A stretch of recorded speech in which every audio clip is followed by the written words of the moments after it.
Traveler, Paimon, are you recovering well?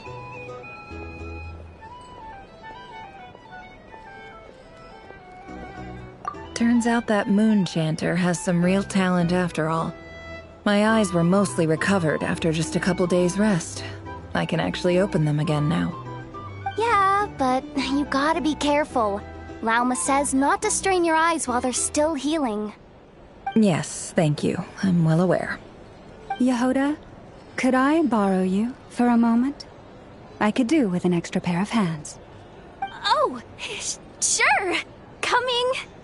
Did you hear that? I gotta go help Lauma for a second. You guys chat among yourselves. I'll grab us some drinks on the way back. Paimon, you still like 'em sweet?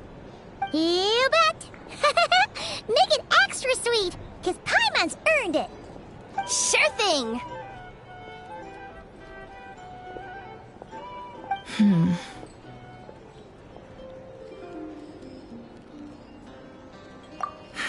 The Raker of Solnari. Kind of a snake, don't you think? No, definitely a snake. A poisonous one who spewed his venomous hatred everywhere. Anyone who seeks revenge out of hatred for other people has become a snake. That's something my dad used to say. Perhaps. I'm sure it sounds like a very wise and open-hearted perspective to your ears. But me? I think hatred is a perfectly justifiable emotion. What else is left when everything you depended on in life gets stripped away? Something's gotta fuel that drive to keep on living.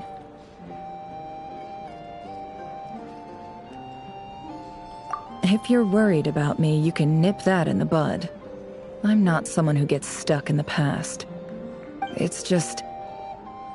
I suddenly feel like I was wrong to call my father a liar. He was just a fool. That's why the academia turned their back on him, and why the other tribes ganged up on him. Oh, father. How much better things could have been if you were a skilled liar. Look at the Ibis King. Thoth is a fiendishly cunning liar. And yet, strangely, he feels more like a father to me than my real dad ever was. He's never brought it up, but I'd bet he feels the same way. Why else would he give me the power to perceive the truth, while at the same time training me in the art of deception?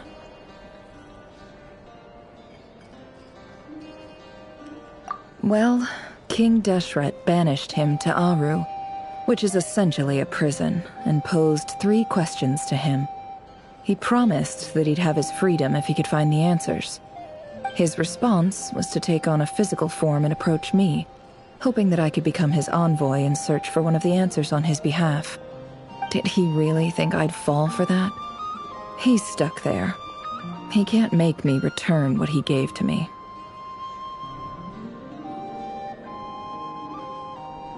So that's enough for you to decide he's nice, is it? He's a prisoner, and he was scared.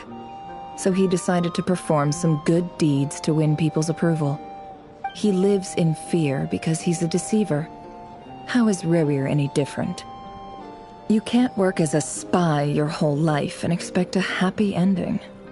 It's preposterous. Yet I can't say I don't understand it. Liars live in the darkness of their own making, but it's still human nature to want to go on living.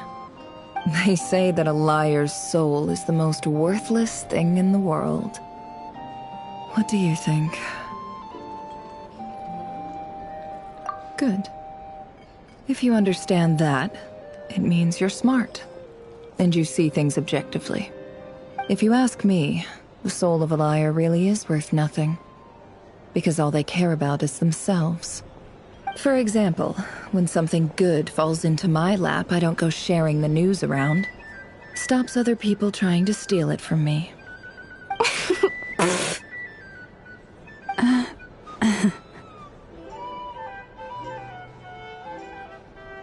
So be it. They have sharp ears. I can't keep anything from them. Wow, is that what it looks like?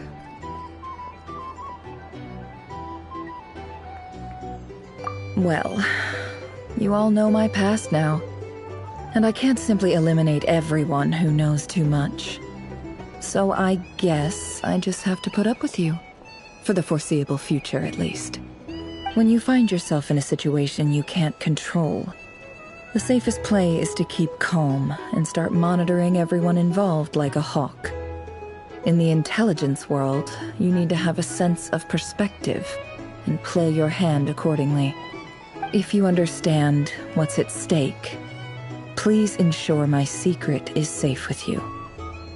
I trust you'll respect my wishes as a friend.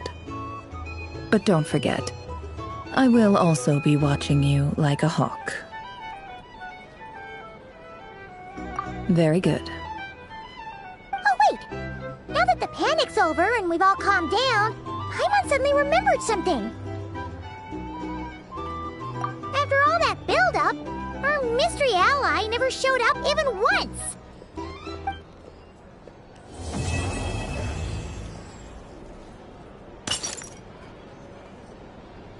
Huh? Am I imagining things?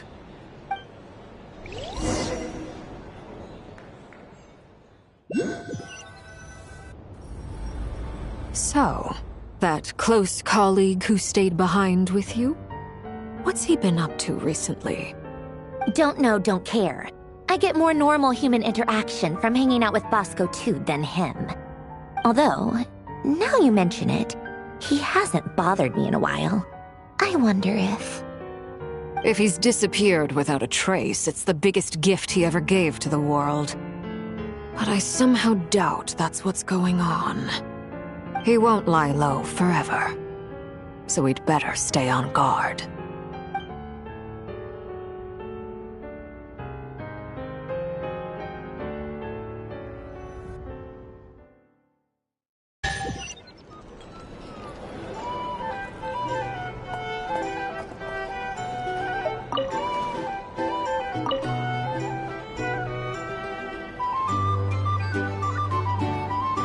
Ah, Lord Sangama Bay.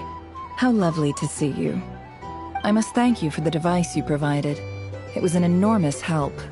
Would I be right in thinking that it was developed by the Academia? Why come and ask me when you clearly know already? I mostly came to thank you. That's more like it. A little gratitude goes a long way with Lord Sangama Bay. Play your cards right, and you might even stand a chance of becoming my long-term supplier. The chance to work with such a kind and charitable investor as yourself would be a great honor for the Curatorium. Huh? Charitable? Who said anything about charity? First time hearing about it. Let's see. The first plot of land you purchased in Nod Krai, your desert interests, and... Stop! What do you think you're doing? Exposing my investment history! It's nothing to hide from. They're all perfectly legitimate investments. And some of the land you purchased was with the intent of building a sanctuary? Yes, I heard about that too. How did you... You're a curious case, Lord Sangama Bay. You don't like people finding out about your good deeds, do you? But I'm afraid no matter how hard you try to keep things under wraps, where there's a will, there's a way. You did it for Sumeru, didn't you? It was empty land that was gonna go to waste otherwise. I figured if I built something there, it might at least get some use in an emergency. Disasters are capricious things. They strike without any warning. I've lost family to a disaster before, and I don't want to lose any friends or business partners if I can help it. My elder sister used to dream of finding a sanctuary, Somewhere with plenty of food, water, and medicine. Where everyone could live happy lives. It was something I looked into, but after discussing things with the Dendro Archon, I decided on a more effective strategy. The tech people handled the tech, and Moneybags provided the Mora. It just made the most sense. It's a pity that so few people know the truth about you. Everyone says that you view everything in terms of Mora, and all you care about is growing your own wealth. So, what's the problem with that? Everyone wants to be rich. It's human nature. So yes, I love Mora, and it's nothing to be ashamed of. But surely you have dreams of your own beyond just making Mora. You don't get it, do you? My dream is to invest in other people's dreams. And, you know, make a nice little slice for myself along the way. Just thinking about it makes me happy. That sweet, sweet sound of Mora. Thank you. For the device? And the pendant. Oh, that. I was just returning a favor. Don't worry about it. Seems like we've both been away from home for a very long time. Yeah. So long that I barely remember what my family even looked like. That would be your mother, father, and sister? Yeah, though it's been years since my sister passed away. It's not like I want to forget them, obviously, but memory can be even more ruthless than the most calculating business person. Beyond a certain point, if something isn't helping you, it just gets rid of it. My sister can't help me now. Slowly but surely, her face is fading from my mind's eye. It's become a vague impression. Not everything will fade. When loved ones pass away, the beautiful memories are the ones that last the longest. Yeah, that's true. If you ask me, that's the one silver lining in all of it. Well, that, plus, I'm sure that life is much better now than it was back then. Oh, absolutely. I have tons of Mora, a big beautiful house, business is booming, and I'm as happy as can be. You've got a lot going for you too. Boss of the Curatorium of Secrets? I'm sure there's plenty of Mora to be made in that line of work. I appreciate the vote of confidence.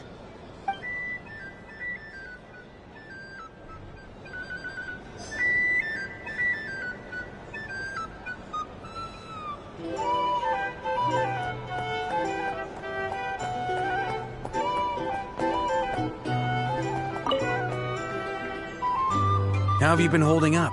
Any adverse reactions? If you start to take a turn for the worse, make sure you tell me right away. You don't need to worry about me, Grandmaster. I'm fine. I mean, I barely did anything, so... What?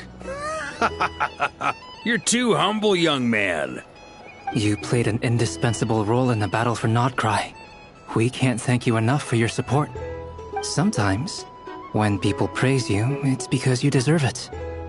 The best thing is to accept it calmly and with grace. It's important to learn how to respond to words of admiration. Let's do a quick demonstration. Albedo, that was an incredible feat of alchemy. The pressure was on, but you worked flawlessly at lightning speed to get the job done. Thank you. I can't take all the credit, though. Durin played a big part in forming the alchemical array. See? Did you catch that? A masterclass in how to take a compliment. Okay, yeah. I did work pretty hard to help prepare for the battle. No point denying that. Hey, you guys!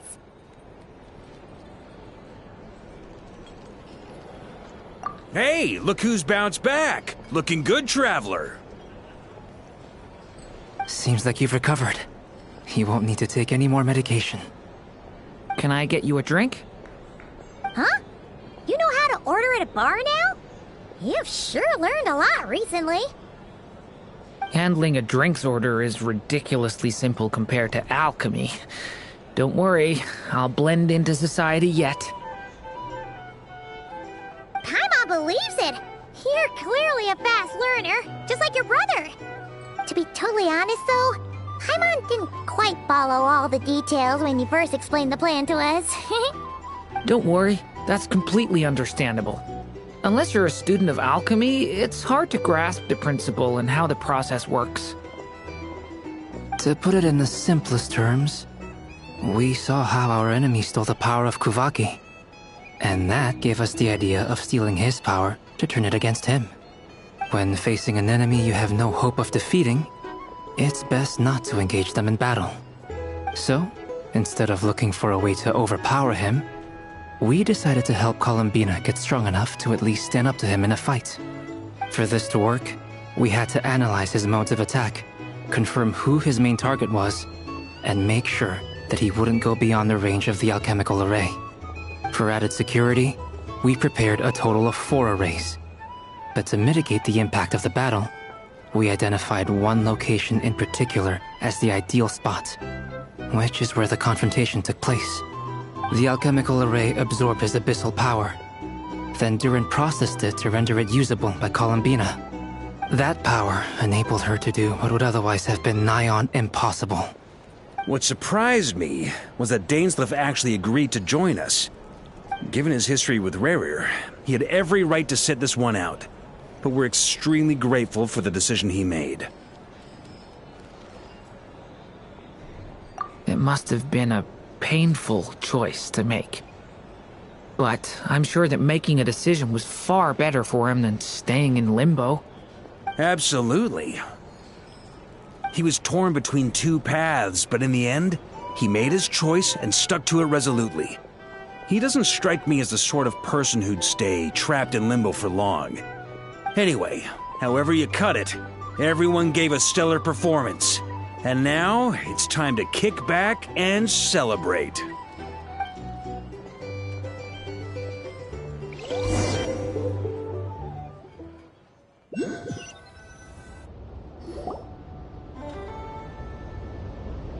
That's the only reason you're here. Yes. I've thought a lot about it. And I've realized that you, me, and Arlecchino should be friends. I think this is very important. So I felt I had to come and tell you. Well, this is a new one. I'm so moved. I can't even hold my teacup. If that's all, you can leave now. Do you not want to be friends with me? Or is it that you prefer being co-workers? What is this, Columbina? Are you deliberately testing my patience threshold? Right now, my politeness module is active. But if you say another word, I swear I'll shut it down. If your politeness module was active, wouldn't you say the word please at some point? Polonia, please see Lady Columbina to the door. Will you still invite me to your next tea party? What? Yes, I think you will. Bye-bye, dear Sandrone.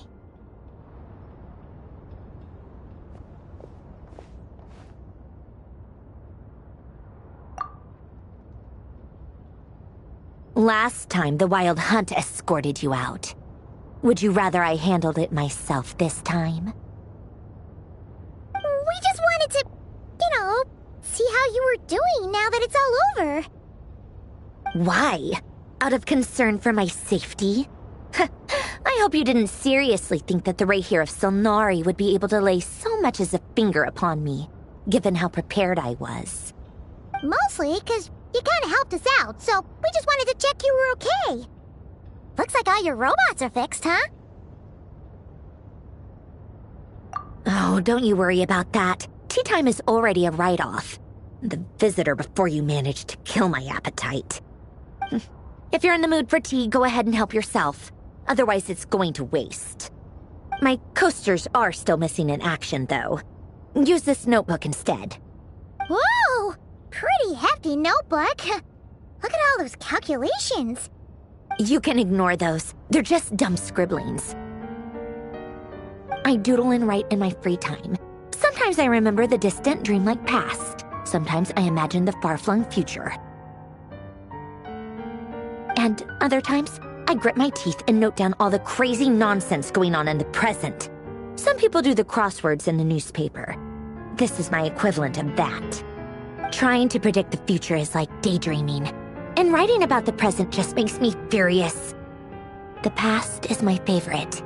If nothing else, it's already set in stone, so I don't have to rack my brains trying to figure it all out. Huh. Although, having said that, the only vaguely interesting memory in my past is probably that guy they call Lord Artificer.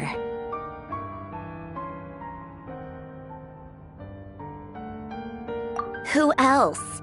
Pretty much all the mecha in Fontaine are his personal handiwork. Wait, are you saying you know him? Like, personally? As a friend? I mean, I guess we were friendly enough. Yep. In fact, I'm probably the only normal person left who knew him at all. We used to chat occasionally back when he was still around. Before he passed away, he asked me to destroy all his manuscripts. I honored his request, but I did read through everything first before destroying them. I mean, I couldn't let the genius of Lord Artificer Alain Guillotin disappear like that. Would have been such a waste. So, that's where the formula's in your notebook are from? I just told you. Those are my equivalent of crossword puzzles. They're just dumb formulas that I solve for fun when I'm bored. Alain's work was like epic poetry. The formulas in my notebook are just silly little riddles in comparison. Not that there's anything bad about them. I mean, at least, solving those riddles isn't going to hurt anyone. Except me, 'cause I lose a few brain cells in the process. Anyway, while we're on the topic, I might as well tell you about what happened to him and his friends. Alain Guillotin had two close buddies, Renee and Jacob. They spent their childhood years together in the Narzissenkreuz Institute. They were all quite competitive, so there was some rivalry between them, but it was a friendly rivalry. But beneath the friendship and the rivalry ran something deeper, a sense of nostalgia for the past. Unfortunately, childhood would end. The prophecy would come true, the apocalypse would arrive, and the future would never be. A mad dream that would normally only capture the minds of lunatics began to take root in their hearts. A dream of saving the world. And if Renee and Alain had been people of lesser wits, that dream would probably have ended up as something for them to joke about in their older years. But alas, they were some of the sharpest minds around. They nurtured that dream with the full power of their intellect, and it grew into something that ate away at their souls. The first of them to fall under its spell was Renee.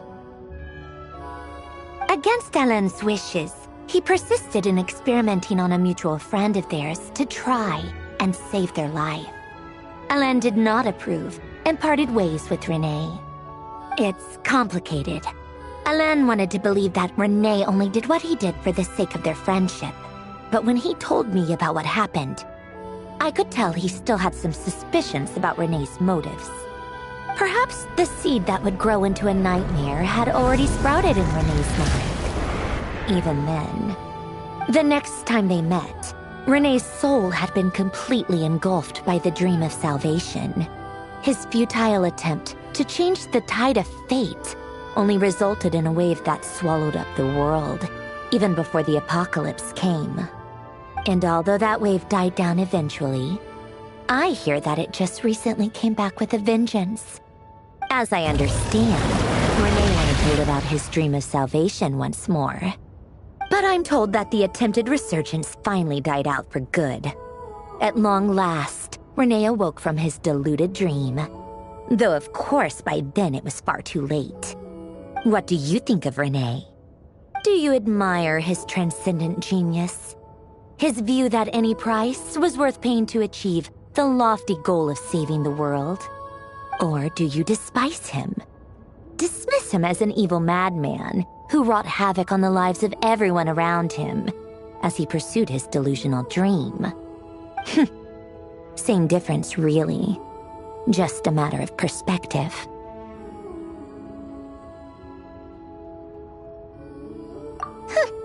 Doesn't surprise me. You share one thing in common, after all. You both want to be the savior. The only difference is, your dream came true, and his... well, he wasn't the one who made it come true. I don't like fanatics who give up their whole lives for their ideology. Nor do I like fools who let their delusions take control. Maybe I could understand if Renee had just been an ordinary person. But he had a sage-like intellect. And still managed to get himself lost in a labyrinth of his own desires. Anyway, that's enough about Renee. Now, moving on to Alain Guillotin, the Lord Artificer. He managed to put a stop to the first storm whipped up by Renee. But after that, Alain lost his friends and family. To his credit, I suppose, the loss of his family and friends was purely a tragic accident. It's not like Alain sacrificed them for his cause or anything. After that, the only thing supporting his work was the same dream that had dragged his closest friend down to the abyss. But although the desire to save Fontaine drove him to found the Fontaine Research Institute, Alain continued to reject any form of transcendental knowledge or power. He was suspicious and fearful of it, having seen the way it had affected his closest friend. I think that formulas and machines derived solely from human intellect were the only thing that gave him a sense of spiritual comfort. Yet Alain's intellect was simply too great. It barely left him space to breathe in his lifetime. Once he realized that the end of his life was approaching, he finally accepted the truth. The Nazissenkreuz Institute needed someone, and a human being, to see its story through to the end. He quit working on his formulas, trading them in for the fairy tales that had played such a formative role in his childhood, but which he'd barely touched in his adult life. He told me that the director of the Nazissenkreuz Institute used to read those fairy tales to the children as bedtime stories. Apparently, they worked wonders at sending kids off to sleep. I think that all he wanted at that time in his life was to be able to sleep deeply without being plagued by depression. By that point, nothing else really mattered. At the very end, he laid down to rest in the ruins of the former Nazissenkreuz Institute orphanage, while the Fontaine Research Institute he had founded continued tirelessly with its work. Many years after that, tensions over competing dreams would once again cause a rift, this time between members of the Fontaine Research Institute. But the actions of those fools had nothing at all to do with Alain. And that is the story of two people from the Nazissenkreuz Institute who both wanted to save the world. One went all in on his fantasy of salvation without ever looking back, and ended up calmly sinking to the bottom of the deepest sea. The other sought desperately to burn bright in his life, even though he wasn't sure where he was going. I do sometimes wonder, why is it that people like them have such grand hopes of saving the world? Even the grandest tree starts as a tiny seed. So perhaps, for each of them, their mission to save the world began with a very simple desire: to save themselves. They were young children with friends and family who mattered to them, desires to explore the meaning of life, ambitions to have a successful career. They didn't want to see all of that taken away in one fell swoop. Or maybe they just wanted to find something to anchor themselves within the chaos, to stop them getting quietly swept away by the storms of life. But instead, the search for their own salvation took them down the rocky road laid out by fate. Do you think the desire to save oneself is enough of a justification to try and save the world?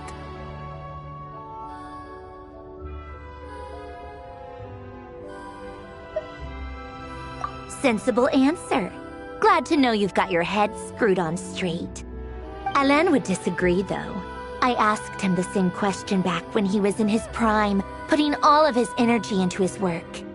Yes, it's enough. No elaboration, just a quick, short answer before getting right back to his work. He was always that way. All right, tea time's over. I owe Arlecchino a favor for telling me these stories. I'll have to bring a whole sack of gifts the next time I visit the House of the Hearth. I'm gonna go tinker with Polonia now. You guys can do whatever you want, as long as it doesn't involve interrupting me. Polonia, exit hibernation mode. Begin diagnostics.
Traveler in Paimon? I'm sorry. I hope I didn't scare you. Oh, no, you didn't scare us. Just gave us a little surprise. Looks like you've gotten even more powerful now. I don't know. It just feels like it's gotten harder to control. I didn't mean to strike so hard. I'm so relieved you didn't get hurt. It's all good. We've had worse.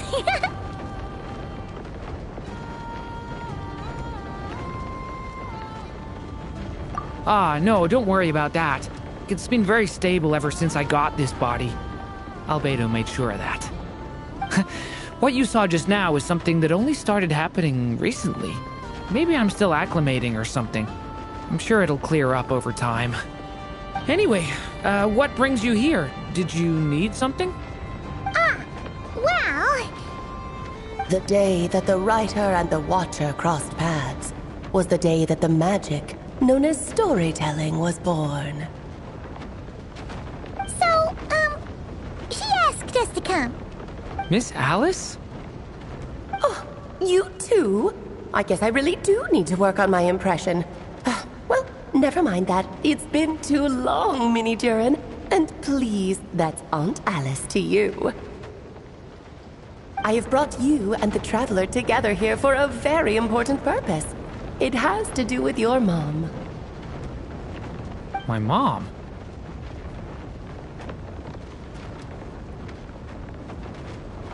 Indeed, fairy tale author extraordinaire, Anya Marie Andersdottir. See, I knew this would be right up your alley. Now then, if you'll open the book, I will begin narrating.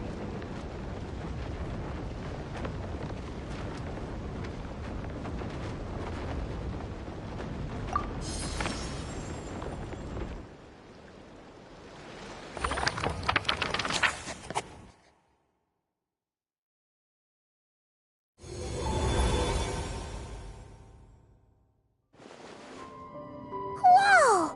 What is this place? It reminds Paimon of Simulanka. The two are indeed similar. Both worlds were built using the same magic after all.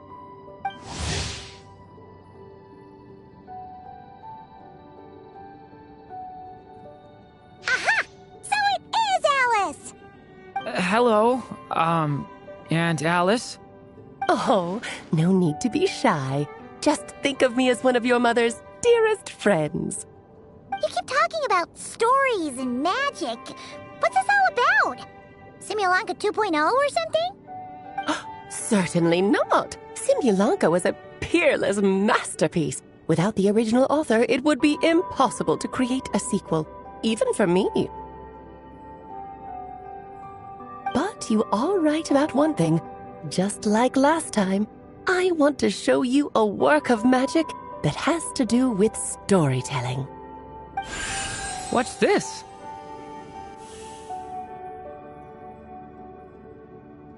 This is your mother's dying wish. My mother's dying wish was a book? Let me answer that with a question. What do you suppose would be a writer's greatest regret? Have you ever read a book called The Little Witch and the Undying Fire? Oh, that's because it was the work of more than one person. It began as a little game at our tea parties. Each of us took turns writing the next part of the story. I wrote the first volume, then the other mages took their turns. Em was tasked with writing the final volume and tying everything up. But by the time everyone had finished writing their parts, Em had passed away. Oh, it was a terrible shame. A true tragedy. And that is the answer to my question. A writer's greatest regret is to leave a story unfinished. But all is not lost. I couldn't stand the doom and gloom of it all, so I went ahead and wrote an ending myself on her behalf. Then what's this book? This is the answer your mother gave to the same question. In her eyes, this was her greatest regret. She made me promise that I would bring it to you, because she believed the only person who could resolve this regret is you. So my mother's greatest regret is another unfinished story? You could say that. And I guess resolving the regret means finishing the story? That's one way to put it.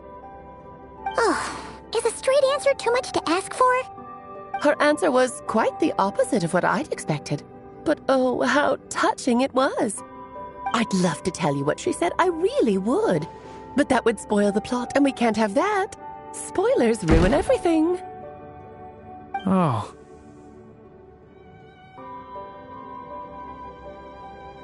Just think of this task as giving a story a much-needed ending. All I ask is that you do your best. I understand. But I only just started learning human script, and I don't have any writing experience at all. Relax. Why else do you think your dear aunt went and found you two such wonderful helpers? With their experience, you'll have so many story ideas you won't know what to do with them. So don't be shy to ask lots of questions.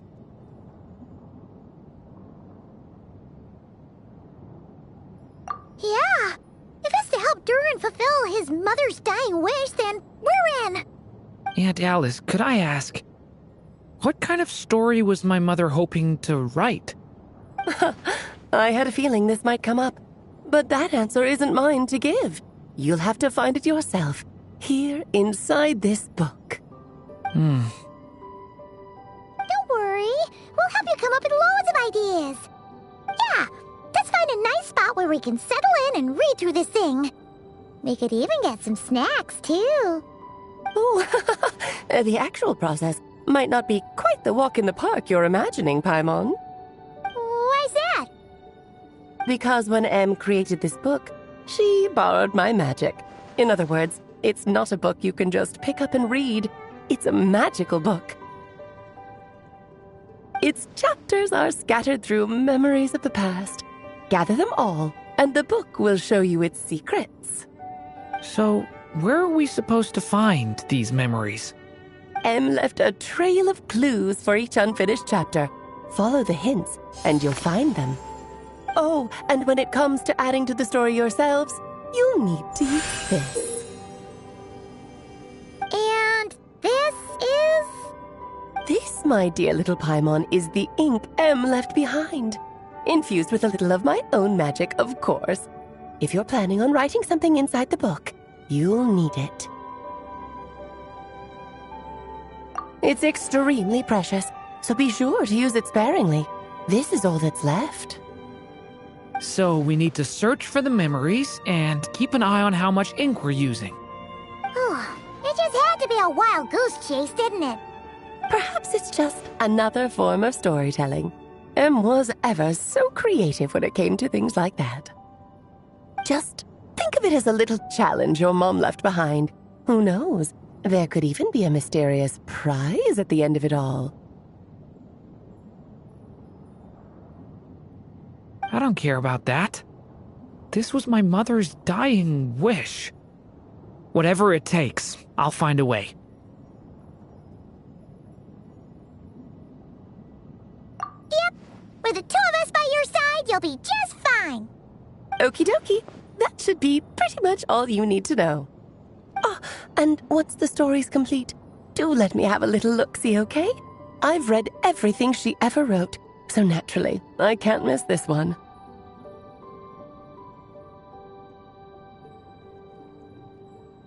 Yeah! Most of the time, you're pretty hard to pin down. Don't worry, I'll know when you're finished. Just wait for me to reach out.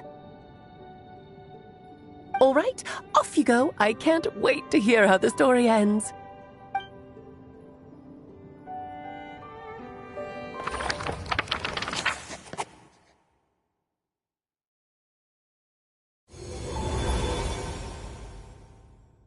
Oh, here we are again.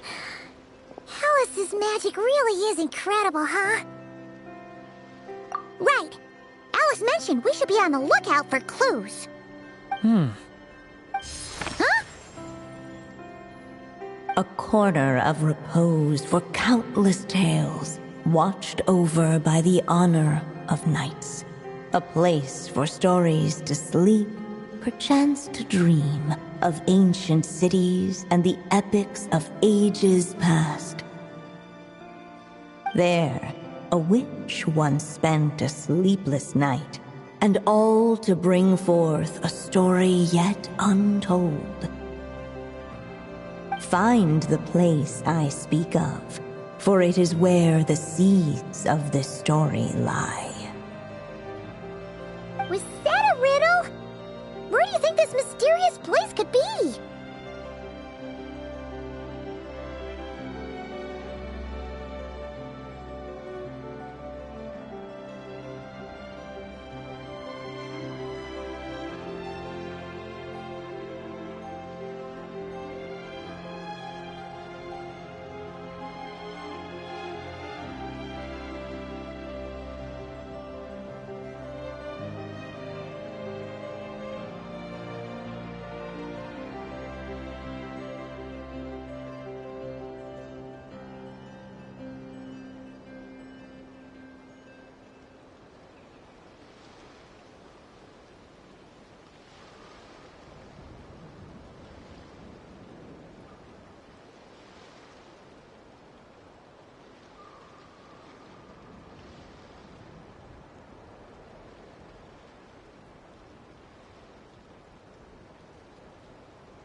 Might actually be onto something.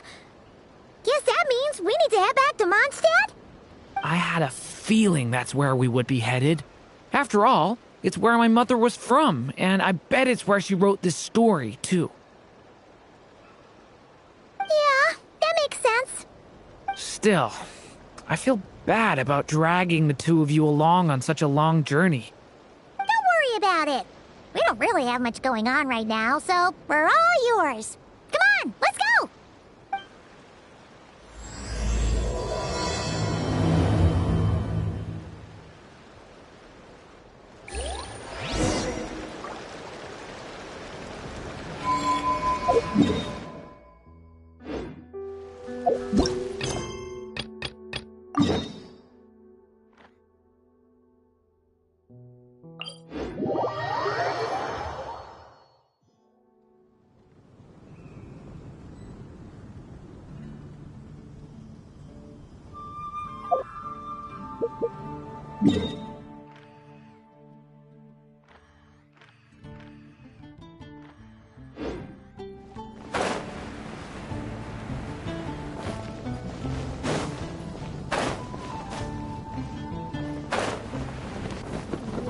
Take it easy.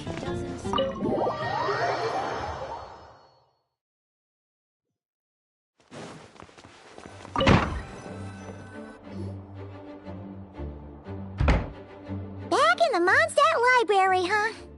Talk about a trip down memory lane.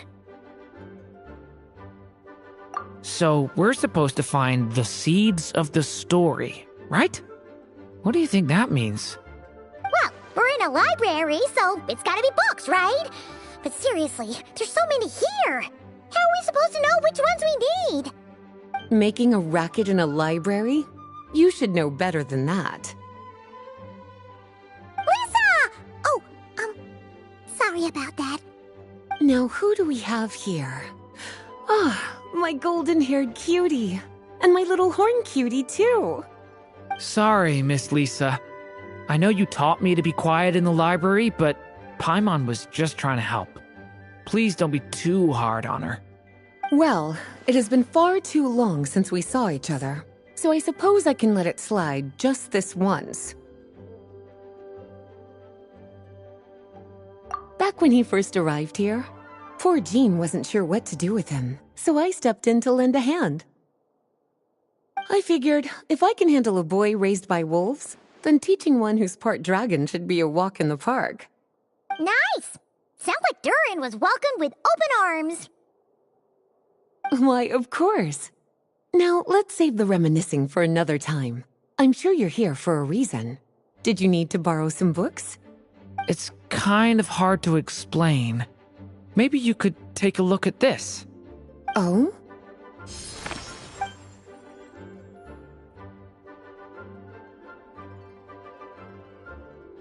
Ah, I see. These so-called seeds of the story must be the books that inspired its creation. That's just how it is with stories. They grow out of the tales that came before them. And that mage, I can almost picture her here, hundreds of years ago, scribbling away at one of these very desks. But we don't know anything about this story. How are we supposed to figure out which books inspired it? As it happens, just before I found you here, I was looking into something rather peculiar. One of the knights reported seeing some books that weren't listed anywhere in our catalog. Stranger still, just as he went to reach out for them, the books vanished into thin air. And then, a while later, while he was browsing through other shelves, there they were again. Seriously? That particular knight knows this library inside and out. I'd be very surprised if he was seeing things. Something tells me these might just be the magical books you're after.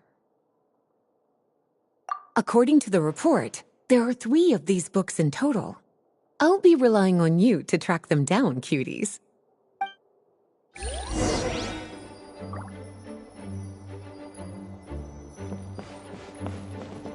Oh, wait! Did Klee write this one? Should this even be here? We better show it to Lisa.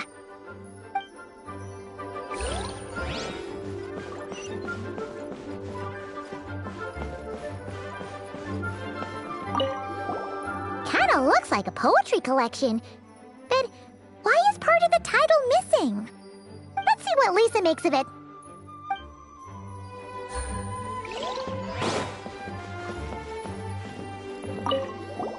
Second strongest spell in existence. Do not show Klee. Wait, there's actually a book like that right here in the Mondstadt Library? That title's just gonna make people even more curious. Huh.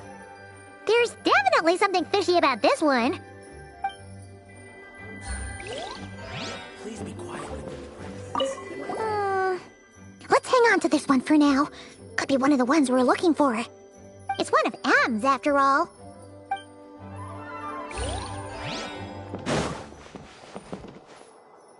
An experiment log.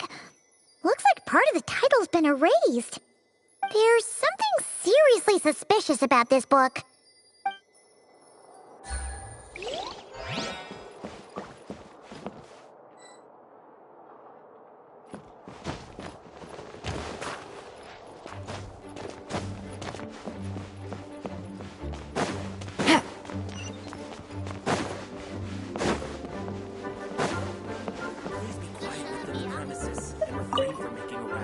Well, did you manage to find them?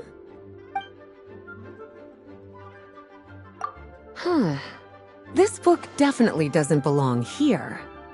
Yeah, we can tell just from reading the title. Albedo was the one who brought it in. He suggested I place it on the restricted list and keep it sealed away. Why? He said it's full of forbidden alchemical formulas, some of which could even result in the creation of dangerous monsters. Apparently, the danger it posed was so great, he didn't even feel like it was safe to carry around or keep it in his workshop. Really? Definitely sounds like it shouldn't be here then. Still, if that mage read this book too, it must have been written a lot earlier than I'd imagined. Well, did you manage to find them? Truly extraordinary, and certainly not the kind of thing that should be just lying around. In fact, Miss Alice gave strict instructions about it. So, it's some kind of book of spells? Paimon's guessing magic this powerful should be kept a secret. It's true. This book does contain one of Miss Alice's spells. But honestly, virtually no one could actually pull it off, even if they tried. The only reason it's even meant to be in the restricted section is because we can't let Klee get her hands on it. After Klee was born, Miss Alice advised us to seal it away. She even added that little subtitle herself. So, it's to keep it away from Klee, huh? Does that mean she could use it to cause even more mayhem than she already does with Jumpy Dumpty? No, that's not it. As Miss Alice herself put it, letting Klee see it too early would spoil the surprise. Well, did you manage to find them?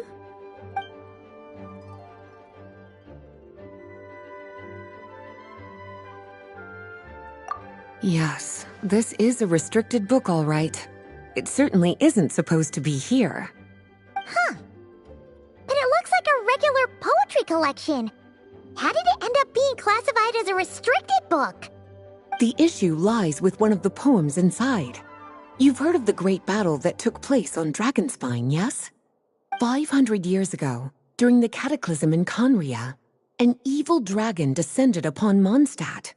A fierce battle with Dvalin ensued, but in the end, the evil dragon fell, and Dragonspine became its resting place.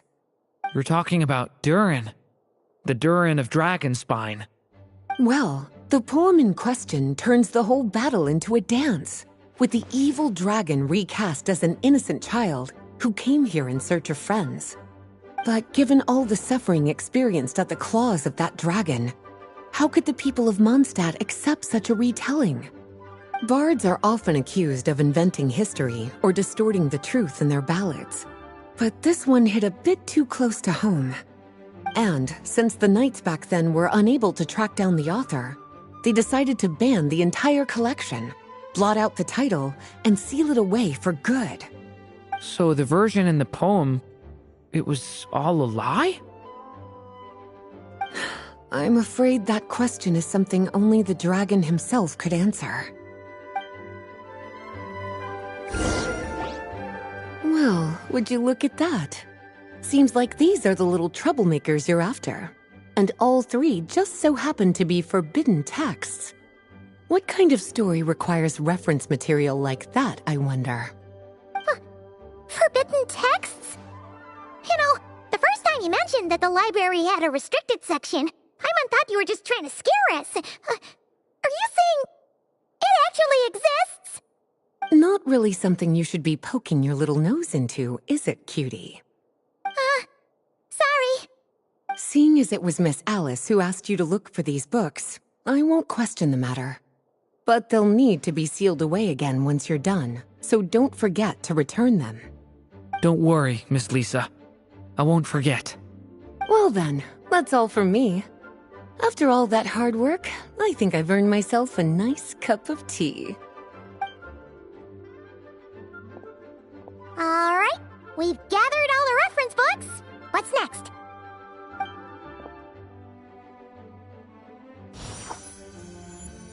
Wait, look!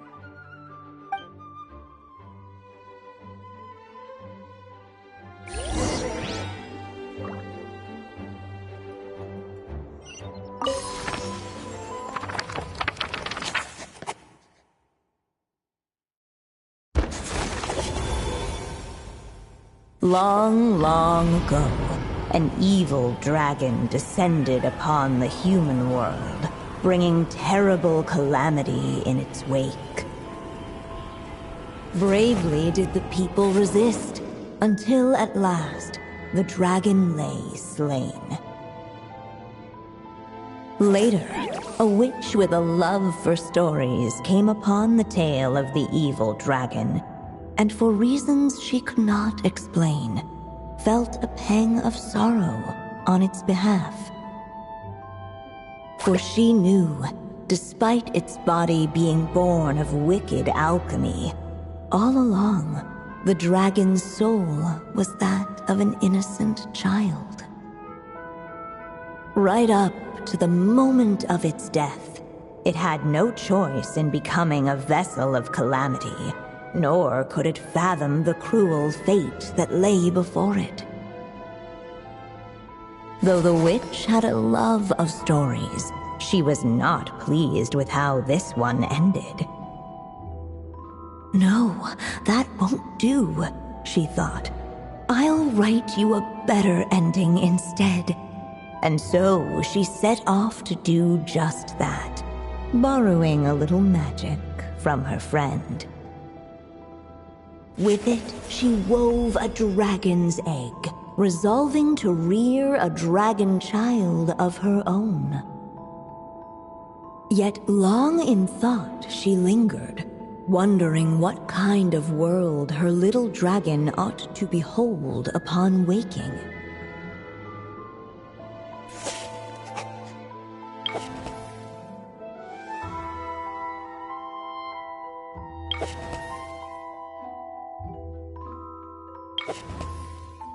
At last, she made her mind up, adorning the cradle with a wisp of woodland air. Then, she quietly waited for the egg to hatch.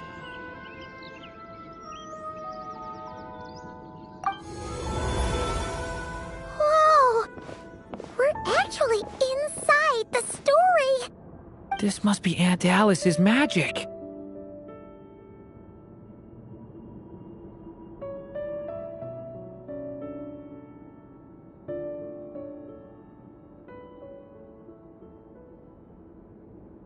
Yeah. A story about me? Why don't we just see where the story takes us? All we know is the beginning at this point. Okay. And now a golden-haired traveler, a silvery sprite, and a dragon-born youth step onto the stage. What new chapter will their arrival bring? Whoa! That came out of nowhere! Was that the same voice we heard just now?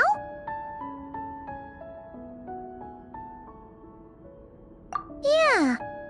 But why does it sound so familiar? I've missed this. It's just like the stories my mother used to tell me. You mean... Em? She used to tell you stories? Yeah, she loved it. Back when she was still alive. Sorry, we should focus on what we're here to do. So, now that we're in the story, what's next? The dragon youth wondered aloud. Yet all he could do was wait for the story to unfold. Of course, there's something to be said for helping it along. Perhaps a little exploration could prove fruitful. Oh! Is that a hint?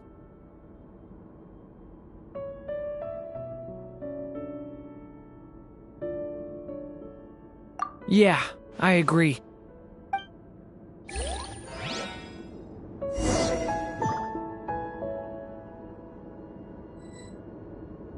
For a moment, the story crashers fell silent. Perhaps waiting around wasn't such a bad idea after all. Yet those who never stray beyond the main plot often miss the fun little details along the way.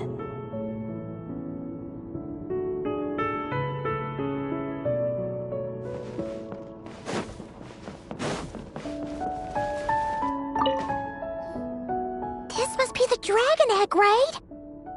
Looks like it's gonna hatch any moment now. So we've got a dragon egg about to hatch, a witch who loves stories, and that evil dragon we heard about at the beginning. Yep, it all adds up.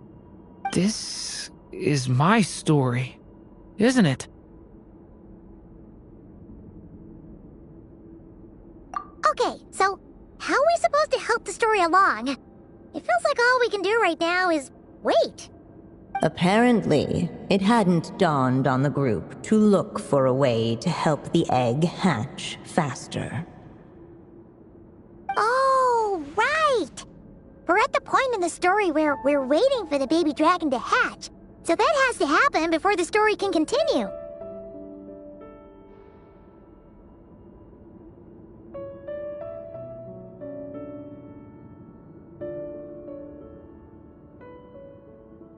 With the flames at his command, perhaps the dragon youth might be able to provide the egg with sufficient warmth. What? You want us to roast the dragon egg? The silvery sprite's surprise betrayed her lack of reading, for in countless tales it is told that only by fire's embrace will a dragon's egg hatch swiftly. You kinda have a point there. Okay, I'll see what I can do.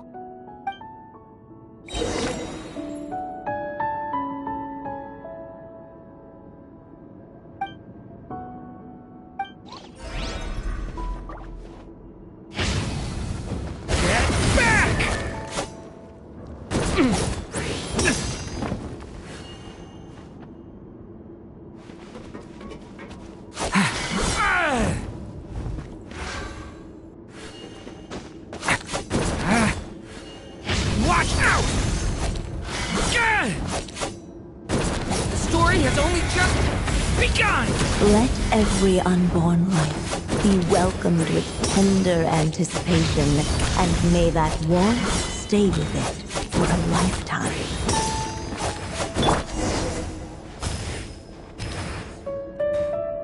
At last, under the witch's expectant gaze, the little dragon broke free from its shell.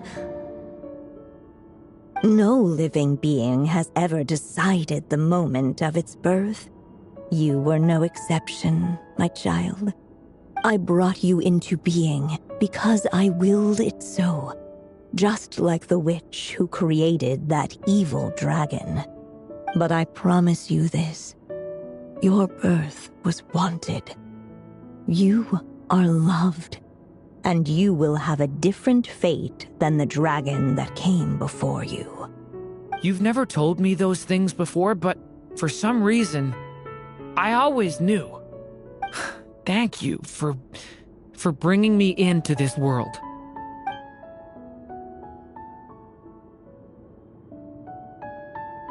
The waiting witch did not feel lonely, for she had 3 visitors by her side. Together, they beheld the hatchling's first breath of life. Holding her dragon child close, the witch promised him a life unlike that of the evil dragon. And so, nestled in his mother's warm embrace, did the little dragon's story begin.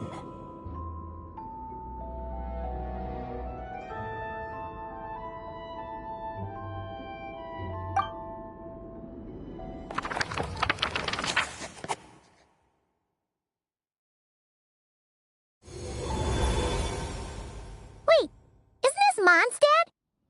Looks like we're back in the real world. Looks like there's more written on the page now and less ink left than before. So, does that mean we've completed this chapter?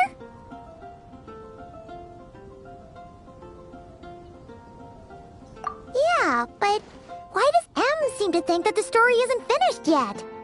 Durin broke free from the curse, came into this world with a new body, and even made a bunch of new friends. That already sounds like a happy ending to Paimon.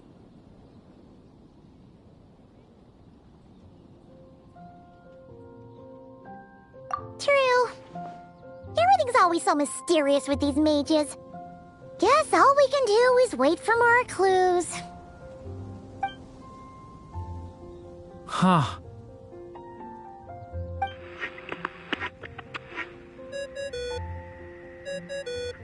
Is this thing on? All right, that should do it. Hey! That's Alice's voice! Hello there, children. If you're hearing this, you've stumbled upon the little recording I left for you. I thought you could use a few hints about how the book works. By now, I'm guessing you've already begun to leave your mark on the story. You should know, however, that the book needs time to absorb the ink, so the next chapter's clues won't show up right away. Wait, so even magic ink needs time to dry? The good news is, you can return to any chapter you've already completed and continue to explore the mystical, magical storybook world you helped create. Have fun, dearies. Toodles! Oh, man! Paimon was so ready to knock this out in one go. Maybe it's for the best. Sooner or later, we'll end up being whisked off to another world again, and if that happens, who knows when we'll be able to come back. So it might be good to take a break while we can. A break.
Yeah! Paimon has a sudden craving for the Good Hunter's sticky honey roast. And we happen to be in Mondstadt, so... So let's meet up here later. I need to find Miss Lisa to return those books anyway.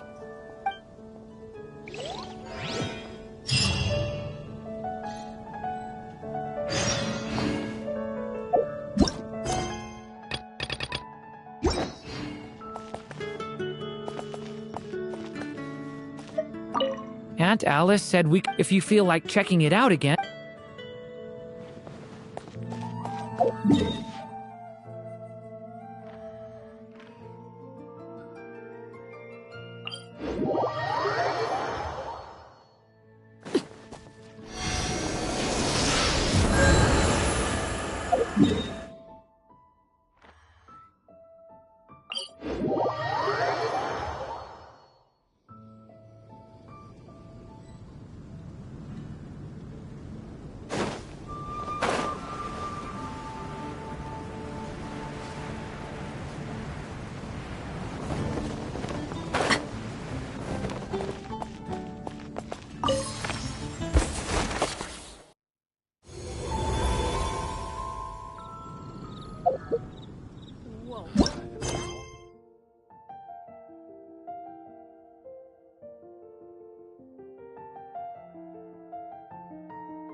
Quietly now. Transfixed!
Things are about to get dicey. Gotcha. Quietly now. Wanted my full attention, did you?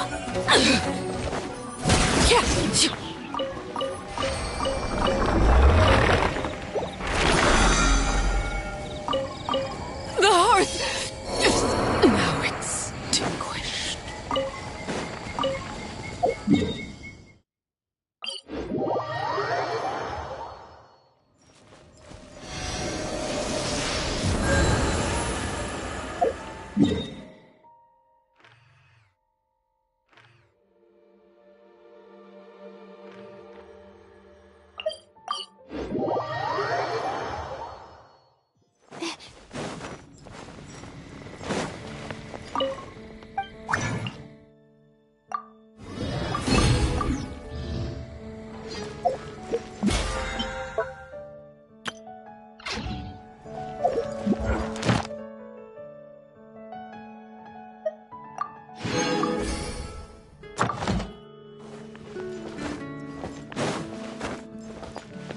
Ad Astra. Thank you for completing. Ad Astra Abyss.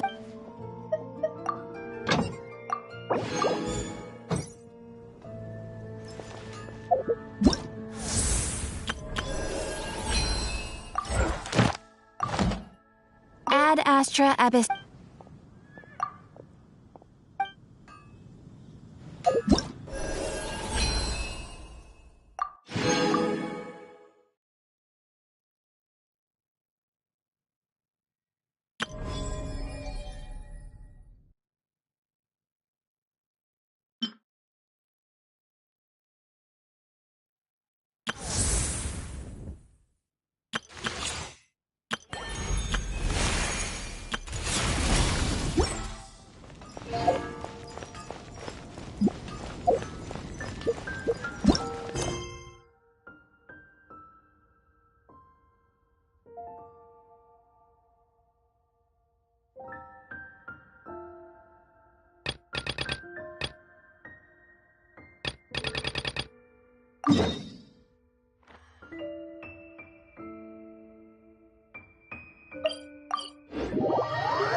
Thank you for waiting.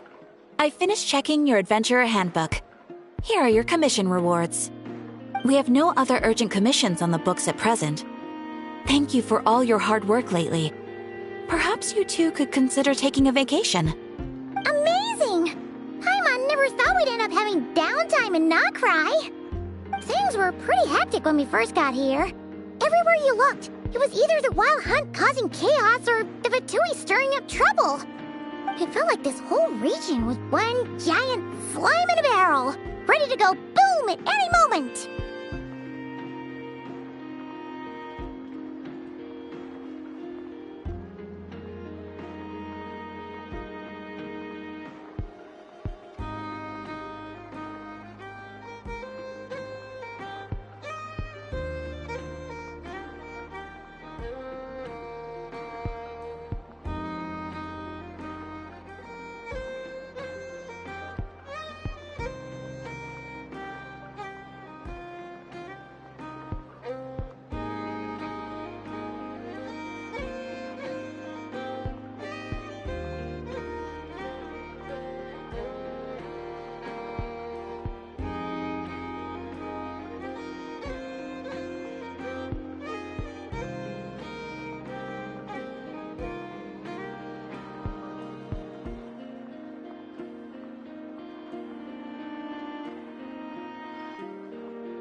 sure have.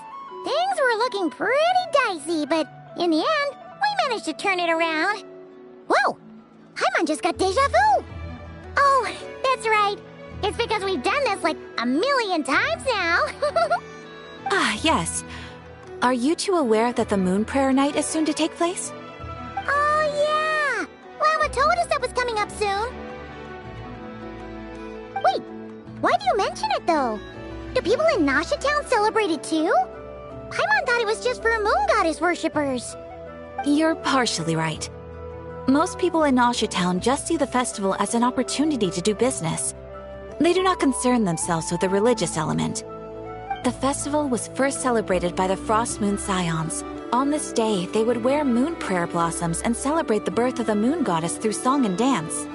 They would also prepare food and handicrafts and give them as gifts to others. Over time, it became Nod Krai's most lively festival. Oh, sounds like fun! Great! Well, in the meantime, since Catherine doesn't have any commissions for us, let's focus on some personal business instead. When we first got here, you mentioned that this was where your spaceship landed? We didn't get to follow up on it at the time, because we got wrapped up in that whole rare air situation, but now we can finally start investigating it properly. Well, there's a saying Paimon's heard around these parts, which goes, if you lift up a rock, you'll find something you weren't looking for.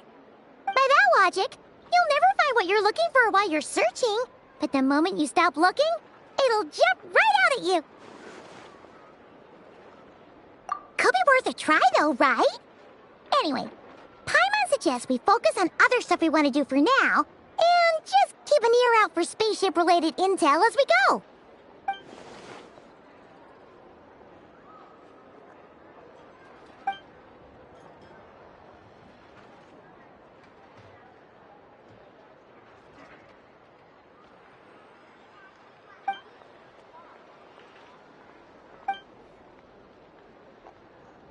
What's wrong?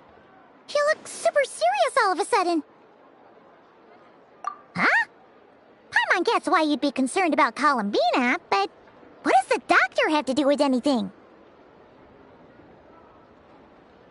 Oh, that's true. And now that you mention it, we're definitely overdue for a showdown with the Fatui. It is weird that he hasn't shown himself this whole time. What could he be up to? True. Paimon would much rather deal with Marionette anyway. She says the meanest things, but when it comes down to it, she doesn't seem like a bad person. Maybe it's the pressure of being a Fatuse? Especially as a Harbinger. Does she feel like she's gotta act tough to keep up appearances or something?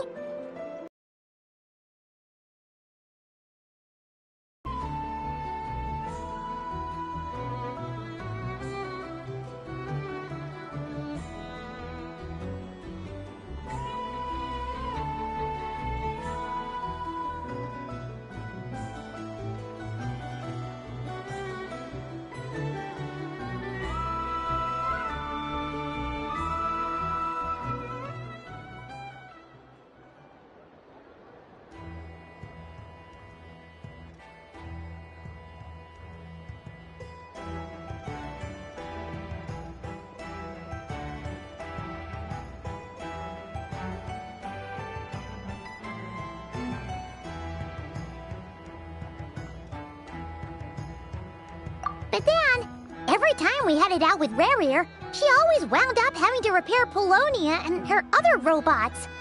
That's gotta sting. Losing face always hurts more for people who care a lot about their image. She's probably still furious about it. What? Relax! She's not even here! Huh? What's the matter? Oh, nothing, nothing! Sorry, we'll be on our way now. Where are we again? Oh yeah, Columbina? Right, yeah, let's go see Columbina.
She's sitting up! Is me sitting here a rare sight? No, we just thought you'd be resting. Perhaps I would have been, were it not for the sudden arrival of some unexpected guests. Not that I consider it a disturbance. After all, you are the only ones who are free to enter. Would it not be a little unfriendly of me to lie down while we speak? I didn't realize you put so much thought into little things like that.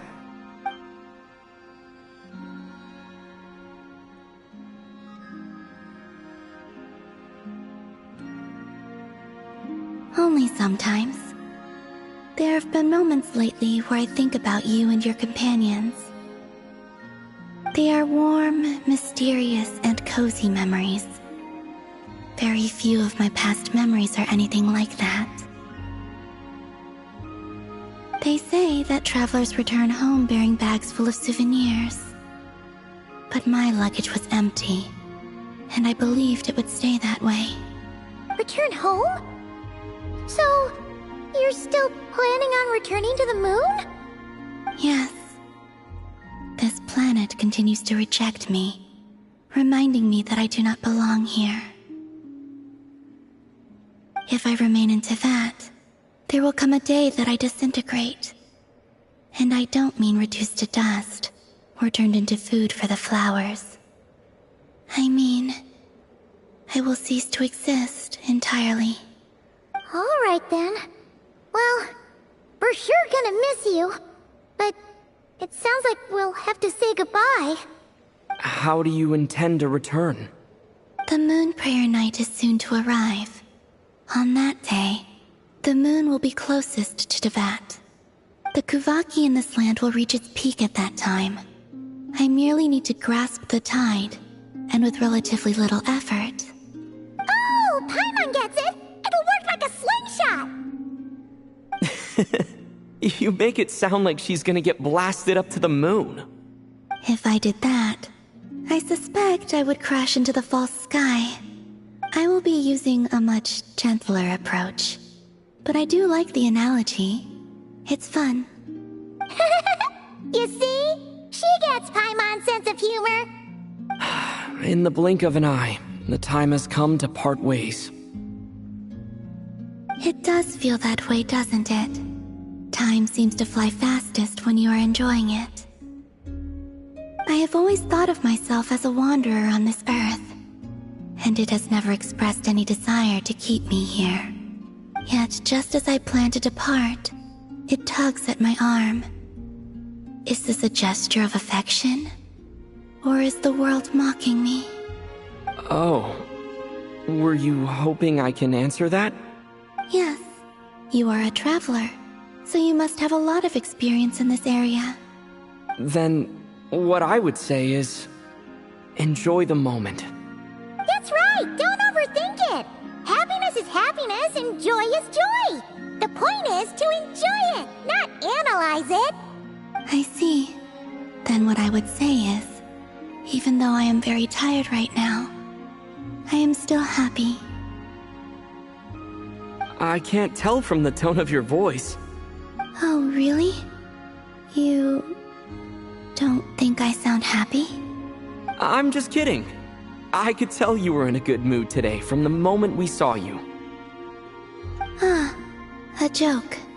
Albeit not a funny one. Anyway, I assume you're here about you-know-what. Give me your hand. Actually, it's not that. There's something else we wanted to discuss with you. Oh. Then, do you still want to give me your hand? Or not? Sure.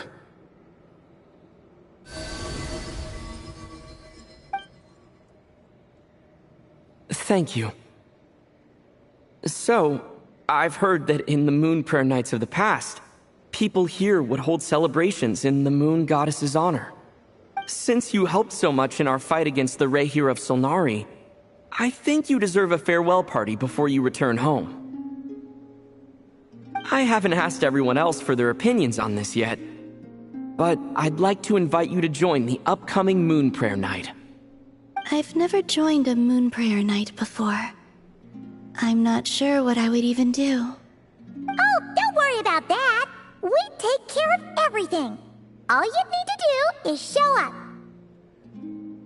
Of course, there's no need to force it if you're not feeling strong enough. It's just, this kind of felt like a golden opportunity. But they call me Kutar, and the Fatui have an arrest warrant out for me. I shouldn't appear in public right now.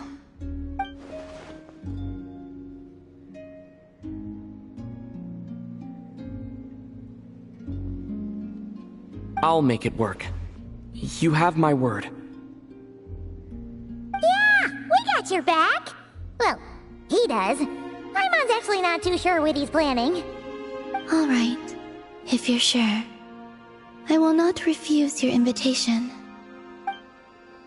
I suppose it wouldn't hurt to pack a few more sights from this world into my suitcase before finally learning what my homeland looks like. Oh, if you see Lauma, please tell her that my answer to the question she asked me is neither yes nor no. Rather, it is, there is no need. That was kinda cryptic, but sure. Guess it's between the two of you. We'll pass along the message. Bye for now!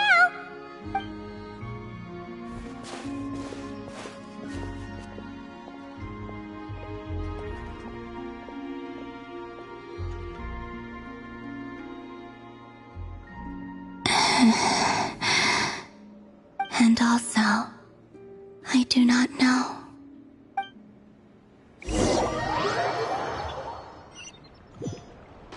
Since she's agreed to join the festival, let's go see who else wants to take part.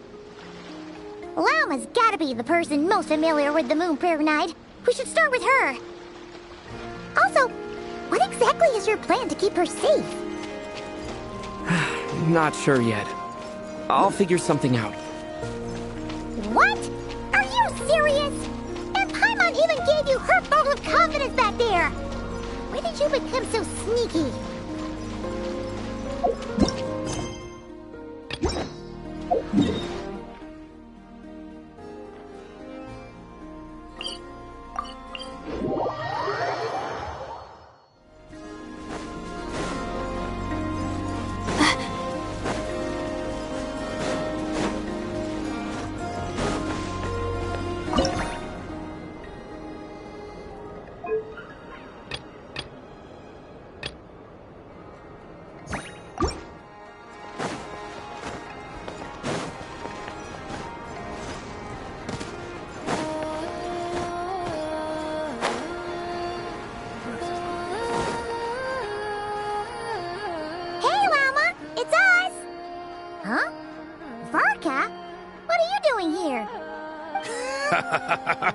Beats me.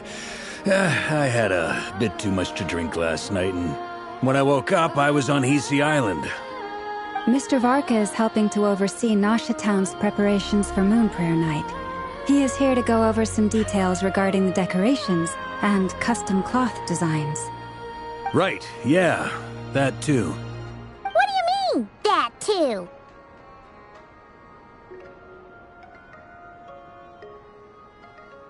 Yes. Celebrating this festival is a long-held tradition here in Nod Krai. On this day, the crescent moon at the top branches of the verdant crest turns into a full moon, and the moon prayer blossoms bloom with a special radiance. Our people take these to be blessed omens. It's an especially welcome event coming off the back of all that nasty business with Rerir. Everyone got put through the ringer recently, and now they're looking to turn their fortunes around. The big shots in town all agree that a big, lively celebration is just what we need to rebuild people's faith in this place. No wonder Catherine said that people weren't so bothered about the religious element. That's right. It's become more of a local custom by this point. The celebrations have little to do with whether the religious stories behind this event are true or not. Even the Frost Moon Scions are eagerly awaiting the coming of Moon Prayer Night, despite now knowing that their past beliefs were founded on a falsehood. That's fair. It's a bit like the Lantern Ride in Liyue. It's a chance for people to enjoy themselves, not debate the existence of the Adepti.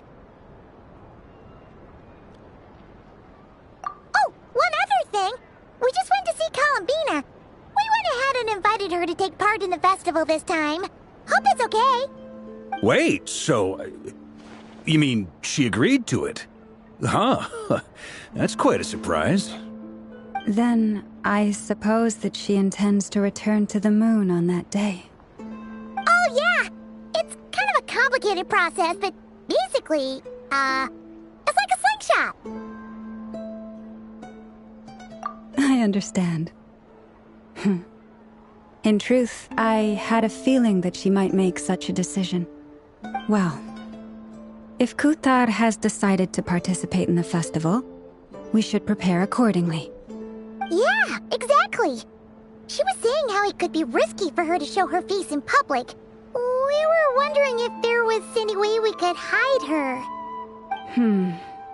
Unfortunately, the people who carved the statues did an excellent job of capturing her likeness. It will be very challenging to hide a goddess whose face everyone is so familiar with. Darn! We may have bitten off more than we can chew here. Nah, don't sweat the small stuff. We can handle that. Huh? Are you saying you have a plan? Not as such, no, but the most important thing with a festival is to keep the mood light and your spirits up. You can't go preparing for a festival with those long faces. You'll never convince anyone to enjoy themselves. The Mondstadt spirit is strong with this one. As it happens, I agree with Mr. Varka.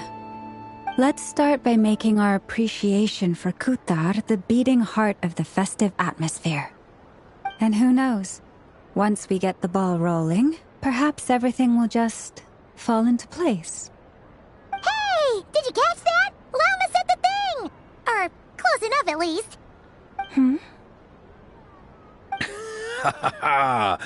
I'm looking forward to the Moon Prayer Night already. We have a festival in Mondstadt called Windbloom, and you can always tell which couples are celebrating it for their first time by the smiles on their faces.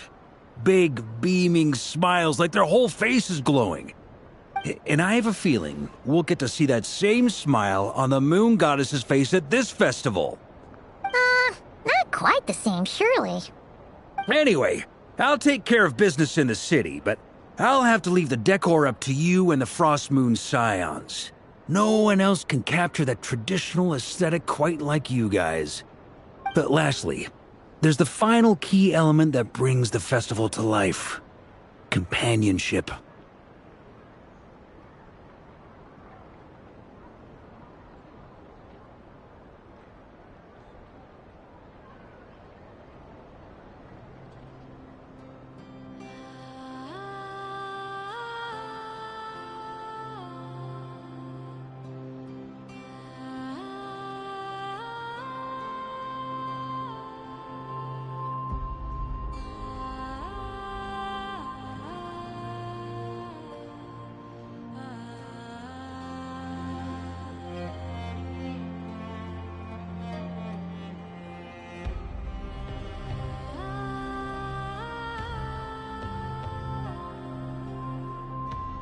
Before you leave, let me show you something that we've been preparing. Mr. Varka had asked to see it already, so you may as well tag along. Also, I have some further questions about Kutar's decision.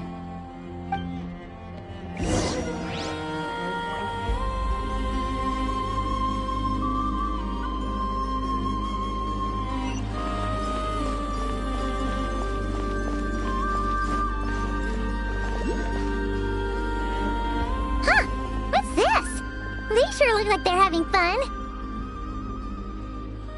I believe so. Kuhenki seem very skilled at playing drums like these, although I'm not sure where they learned it from. Maybe it's an innate talent? In their eyes, they're probably just playing with toys.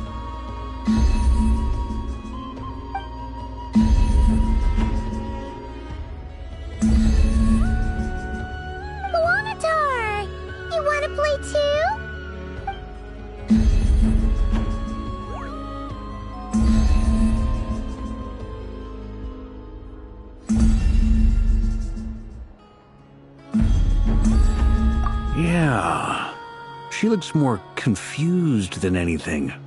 Maybe we can teach her next time if we get the chance.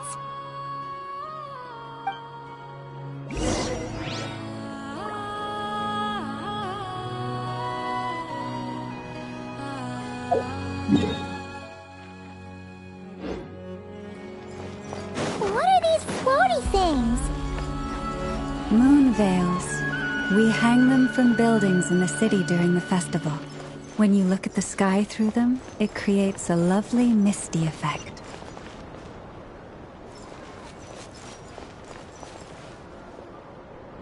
Everyone seems hard at work. They are preparing items for Moon Prayer Night. For instance, the sculpture being made over here, Mr. Varka and I were just finalizing the details of where it will be placed. Ah, there she is. I didn't know the finished article would be so large. Not to worry, though. All the necessary arrangements have been made. Just let me know once it's ready, and I'll get some people to ship it over. You have my thanks. And over here, we are preparing a very traditional confection. Oh, look at all these colors! It looks great! Can Paimon try one? Of course. I have a feeling you'll like it a lot. You bet! Sweets and treats are Paimon's favorite. If you included those in the Feast of the Moon, I bet Paimon would have joined the Frost Moon Scions by now. There will also be verdant crests like this present in Nasha Town during the festival. The timing of Moon Prayer Night is not completely set in advance. We make a rough estimate, then observe the changes in the verdant crests and moon prayer blossoms to guide us. As such, the wait itself is a fun feature of this particular festival.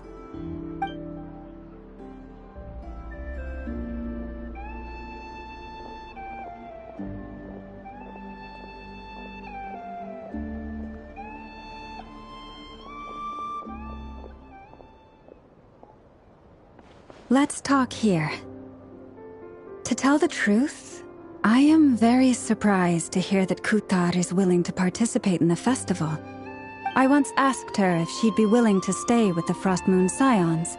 I could introduce her to everyone, and we could be a family to one another.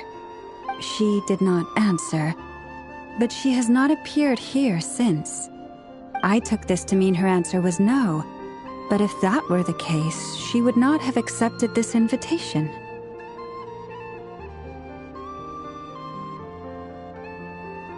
Ah. I see. Maybe she is right. Maybe the Frost Moon Scions of today no longer need a moon goddess. But my wish was not for her to come here and be worshipped as a deity. I simply wanted to offer her a place to stay. I'm sure she believes that showing herself here might invite Fatui intervention, and as such, she does not wish to cause us trouble.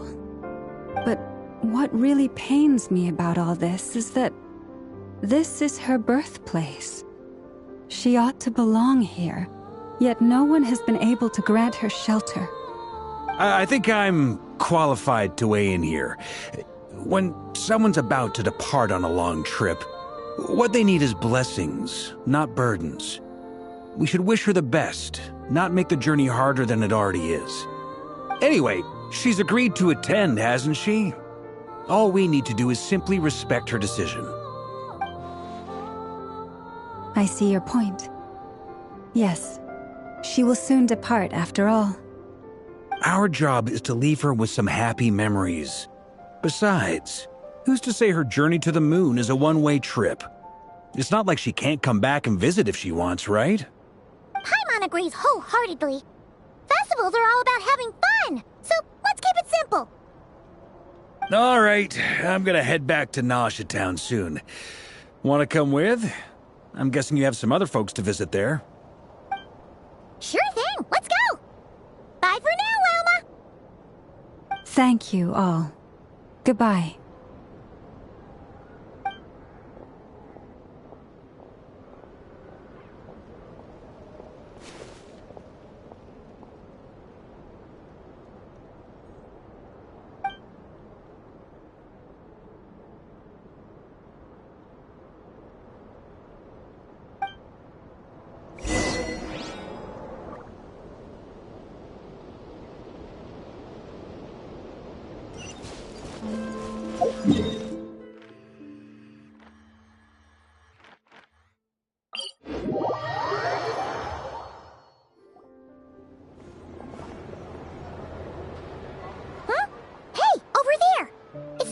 Albedo with Flints. What could they be chatting about?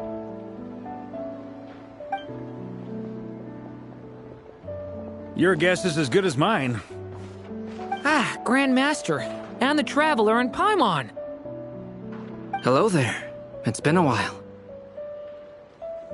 Perfect. We have some new volunteers for our investigation.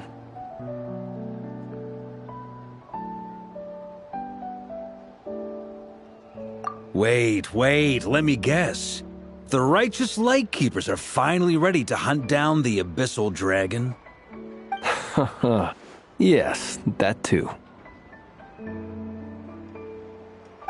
right. Oh, wait. Why does everyone keep saying that too? Well, to be precise, the facts match, but not the causality. Wait, so I guessed right? Half right. Don't act so impressed with yourself. Maybe I can explain. At that time, we just noticed a few abyssal creatures out in the wild, but the strange thing was, I didn't detect any traces of abyssal energy on them at all. On closer inspection, we realized that they were not real monsters, but something akin to reflections in the water, or perhaps a mirage. Huh? What do you mean? Like, you could see them but not touch them? Exactly. It was very peculiar. They roared and tried to attack us, but we could not make any physical contact with them. I think I've heard of things like that happening in Nod Krai before, but I don't know much about it. Yes, it's a known phenomenon. Mirage-like illusions tend to appear in Nod Krai in the run-up to Moonprayer Night. From a distance, they appear quite real. I myself thought that Misters Durin and Albedo were locked in battle with abyssal monsters when I first arrived.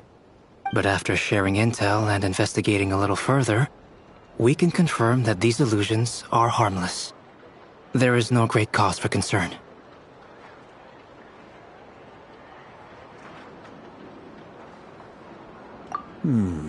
All the Mirage stories I've heard are either animals, rocks, or small houses. Abyssal monsters, though? That's a first. It's a first for me, too. So I'm planning to look into it further just to be on the safe side. I intend to inspect a few more locations. What about you two? Any plans? Alice contacted me a few days ago. She'd like me and Durin to assist her with an experiment. But we lost contact shortly after receiving the message. I'm sure that comes as no surprise to anyone familiar with her.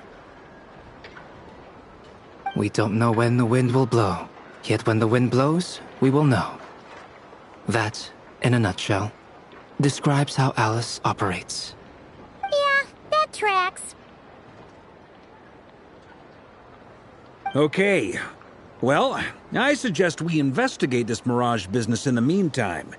It's piqued my curiosity, and I'm pretty sure I know someone who will already be 10 steps ahead of us. Well said. Right? Whatever's happening in Nod Krai, she always seems to be the first one to know. Let's go see what she knows. We can invite her and her staff to the festival while we're at it.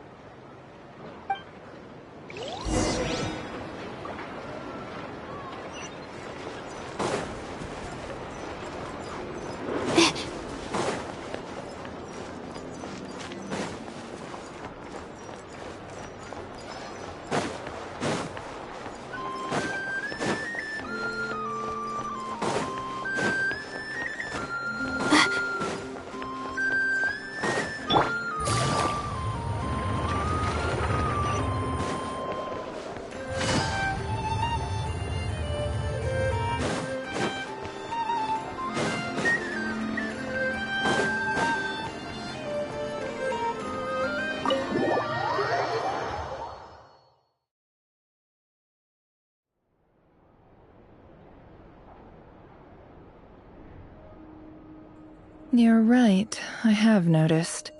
There's certainly something a little fishy about this situation. Only a little, though.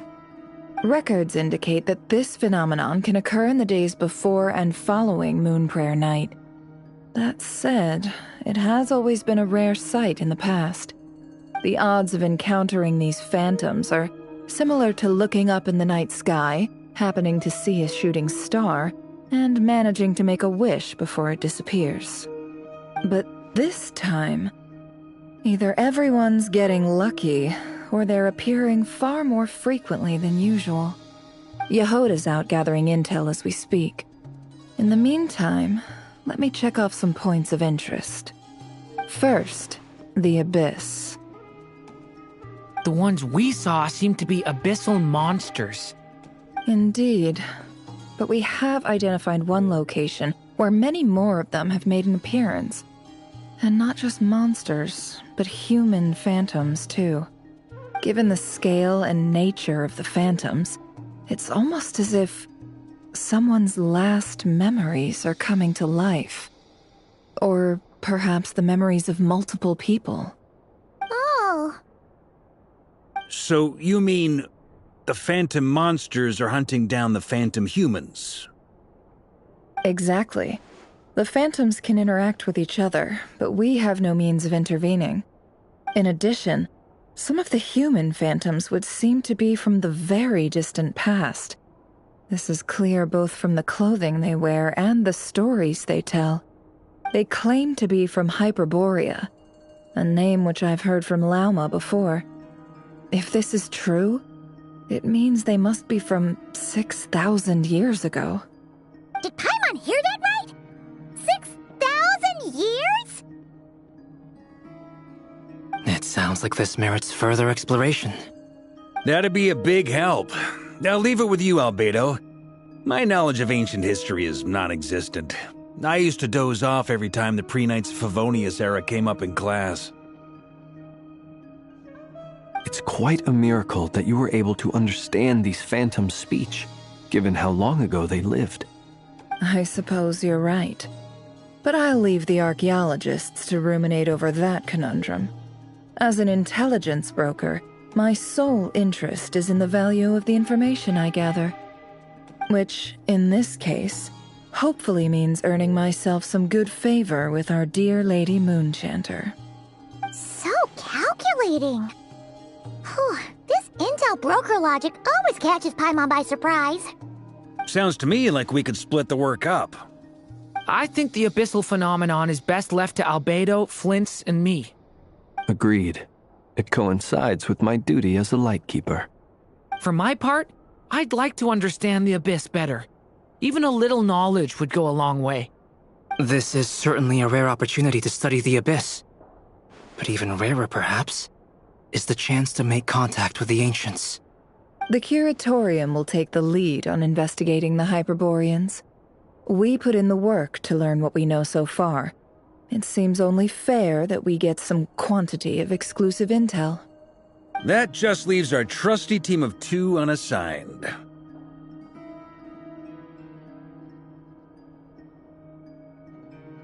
Since you became an honorary knight, of course. This was part of my grand plan all along. Ha ha ha! Oh yeah, by the way, we managed to convince Columbina to come to the Moon Prayer Night celebrations. Would you and Yehoda like to join too? She agreed to that? Huh. Quite an achievement. Never underestimate the traveler, I guess. I'd be happy to join. No point shutting myself inside when the streets are all decked out. I doubt any clients will be visiting during the festival in any case. And Yehoda loves a party, so I'm sure she'll jump at the opportunity. No, no, no, no, no, no, no, no, no, no! Way to contradict me in front of... Wait, no, that's not what I have bad news, boss! So many people.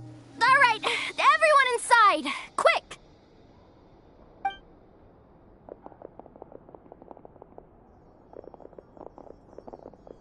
This is gonna sound crazy, but hear me out.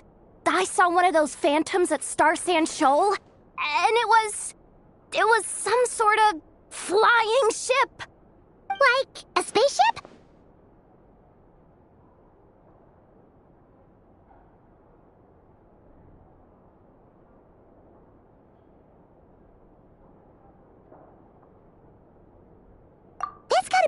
came to Tibetan.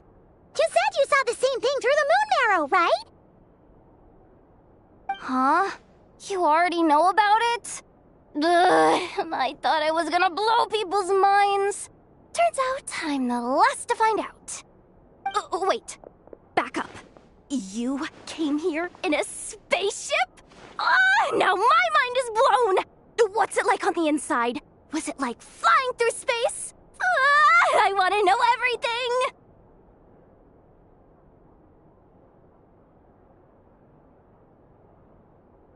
Yep, exactly. Huge discovery. You're the best. Second best intel broker in the world. After your boss, of course. Wow. Really? Well, I don't know if I'm all that, but... I guess that decides where we're heading next. Come on, don't look at me like that. I know the spaceship doesn't have anything to do with me, but you don't want to leave me as the only one twiddling my thumbs, do you? Please? Fair enough. You can tag along. In that case, let's meet back here to discuss our findings once we're done. I wish everyone a productive investigation. You too!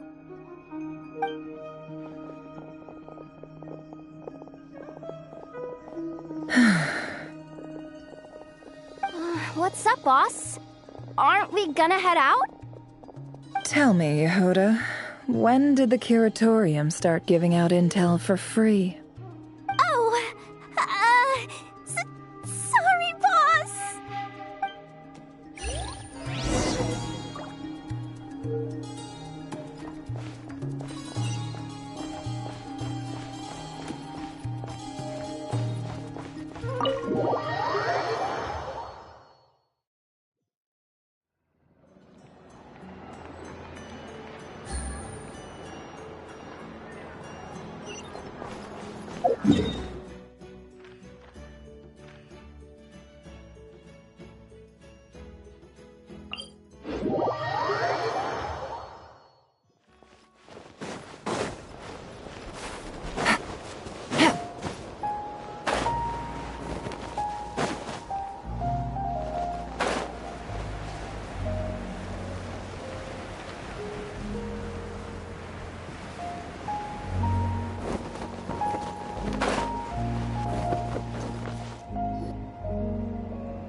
Yehuda was right on the money. This Phantom really is your spaceship. But that's so weird. Why would it show up here? Is it some kind of projection? Or a ghost? Like, maybe it no longer exists, but somehow it left an afterimage?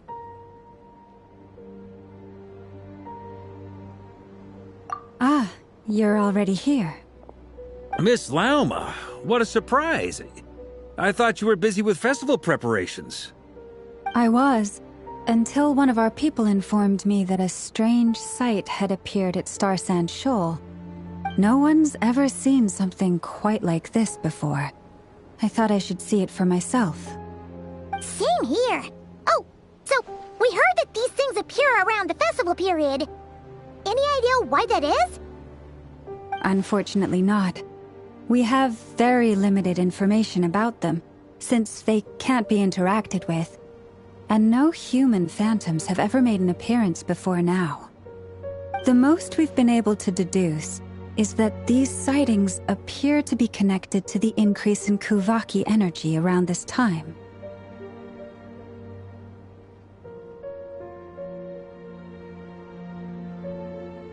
Yeah, seems like that's all we can do. This is all so confusing. Allow me to lend you a hand.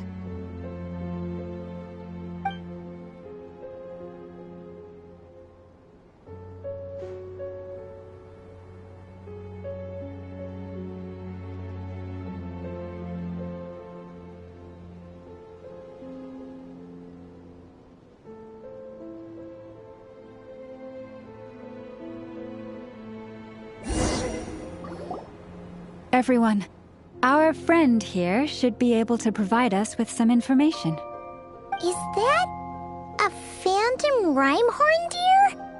I've heard about how the Frost Moon Scions live in harmony with the animals and can even communicate with them. That's coming in handy now, for sure. Okay. Yes, I understand. Then how about this?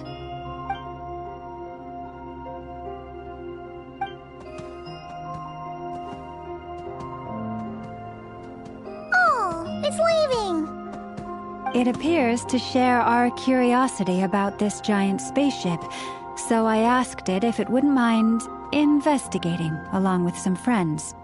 In return, I told it about some nearby spots where the wild fruit grows abundantly. We may live in a different era from these phantoms, but I trust that the terrain, climate, and ecology here are more resistant to the effects of time than some things are. Let's give them a moment and hope for the best.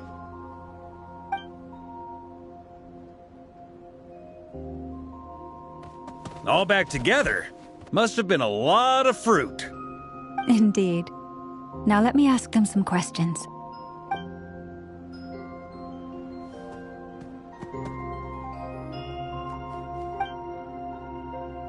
It did find a lot of wild fruit, enough for them to feast for a long while. This puffin circled in the air several times, but didn't spot anything out of the ordinary. Certainly nothing to do with the spaceship. Huh. Well, it definitely makes sense to get a bird's eye view. Indeed. Other than that, I was also thinking that the world these phantoms see is also different from ours. Oh, I get what you mean. The wild fruit exist in both times and spaces, but there might also be things that only exist in that space-time, which we can't see. Good point. Great thinking, Llama.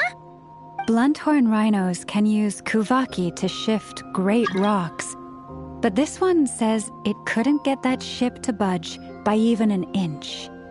The sniffer mole tried too, but despite being a skilled digger, it could not get through. They say that the spaceship looks robust and undamaged. It seems completely impervious to any and all attacks.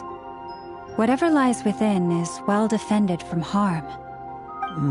So, just like us humans, there was nothing they could do about this spaceship either. Yes. Still, they deserve our thanks. We are grateful for all your efforts, dear friends. Now go, and enjoy your feast. I've noticed some other human phantoms gathered nearby. Come on, let's go talk to them.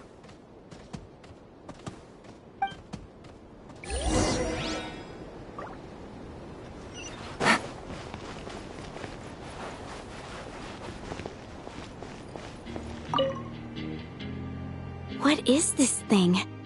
I've never seen it move, and there's no way to get inside. Goodness knows. My grandpa says it's been sitting here at least since his grandpa was still alive. What about his grandpa? Did he say anything to your grandpa's grandpa about it? Huh? I don't know. In all likelihood, it was here back then too. Hard to imagine something this huge could move.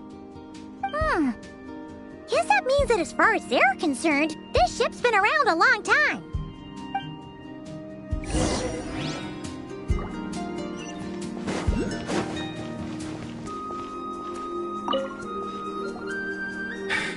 Come on, brothers. If we can get even a small chunk off of this thing, it's gotta be worth a fortune. Today is the day we strike it rich. Huh? You mean Paimon? Yes, brother, I shall join you. Let's make our fortune. We should go with them. What the? This thing is crazy tough. I can't even scratch it. What's it made of? Sorry, brother. Looks like we'll have to seek our fortunes elsewhere. Enjoying yourself? I was just seeing if I could influence this phantom's perception by playing. But nope, no dice.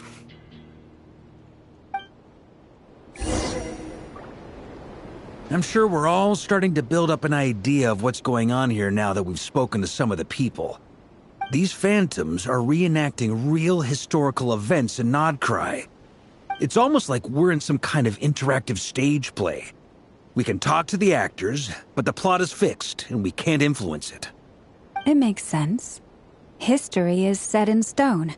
The objective facts of the past cannot be changed. Paimon totally thought you were just goofing around earlier. But actually, you were doing some serious investigating. Of course I was. Anyway, at this point, I think we're forced to conclude that although the Phantom spaceship is right there in front of us, we aren't going to learn much about it from these people.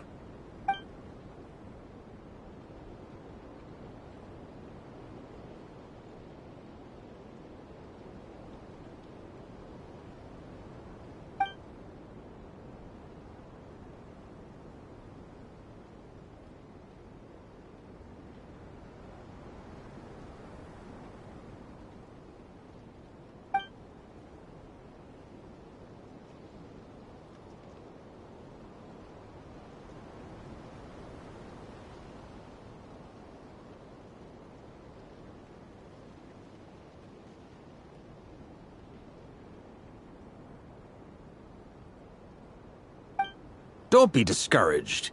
If nothing else, this is proof of the ship's existence. And think about it. So many people tried to hack their way inside, but no one could get the door open. It's made of very tough material.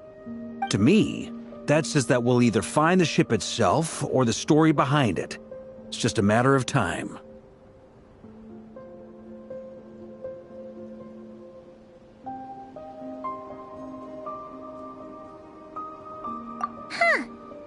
Every now and then, when Varka gets serious, he actually does seem like Grandmaster material for once.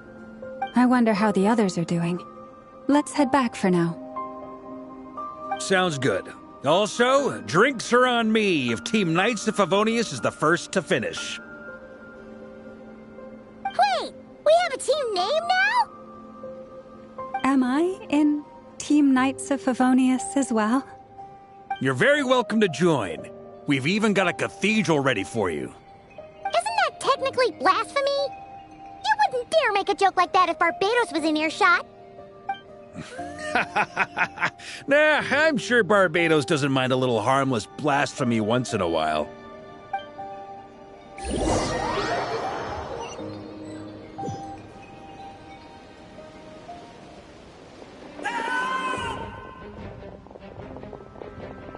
Oh, no! Get away! Oh.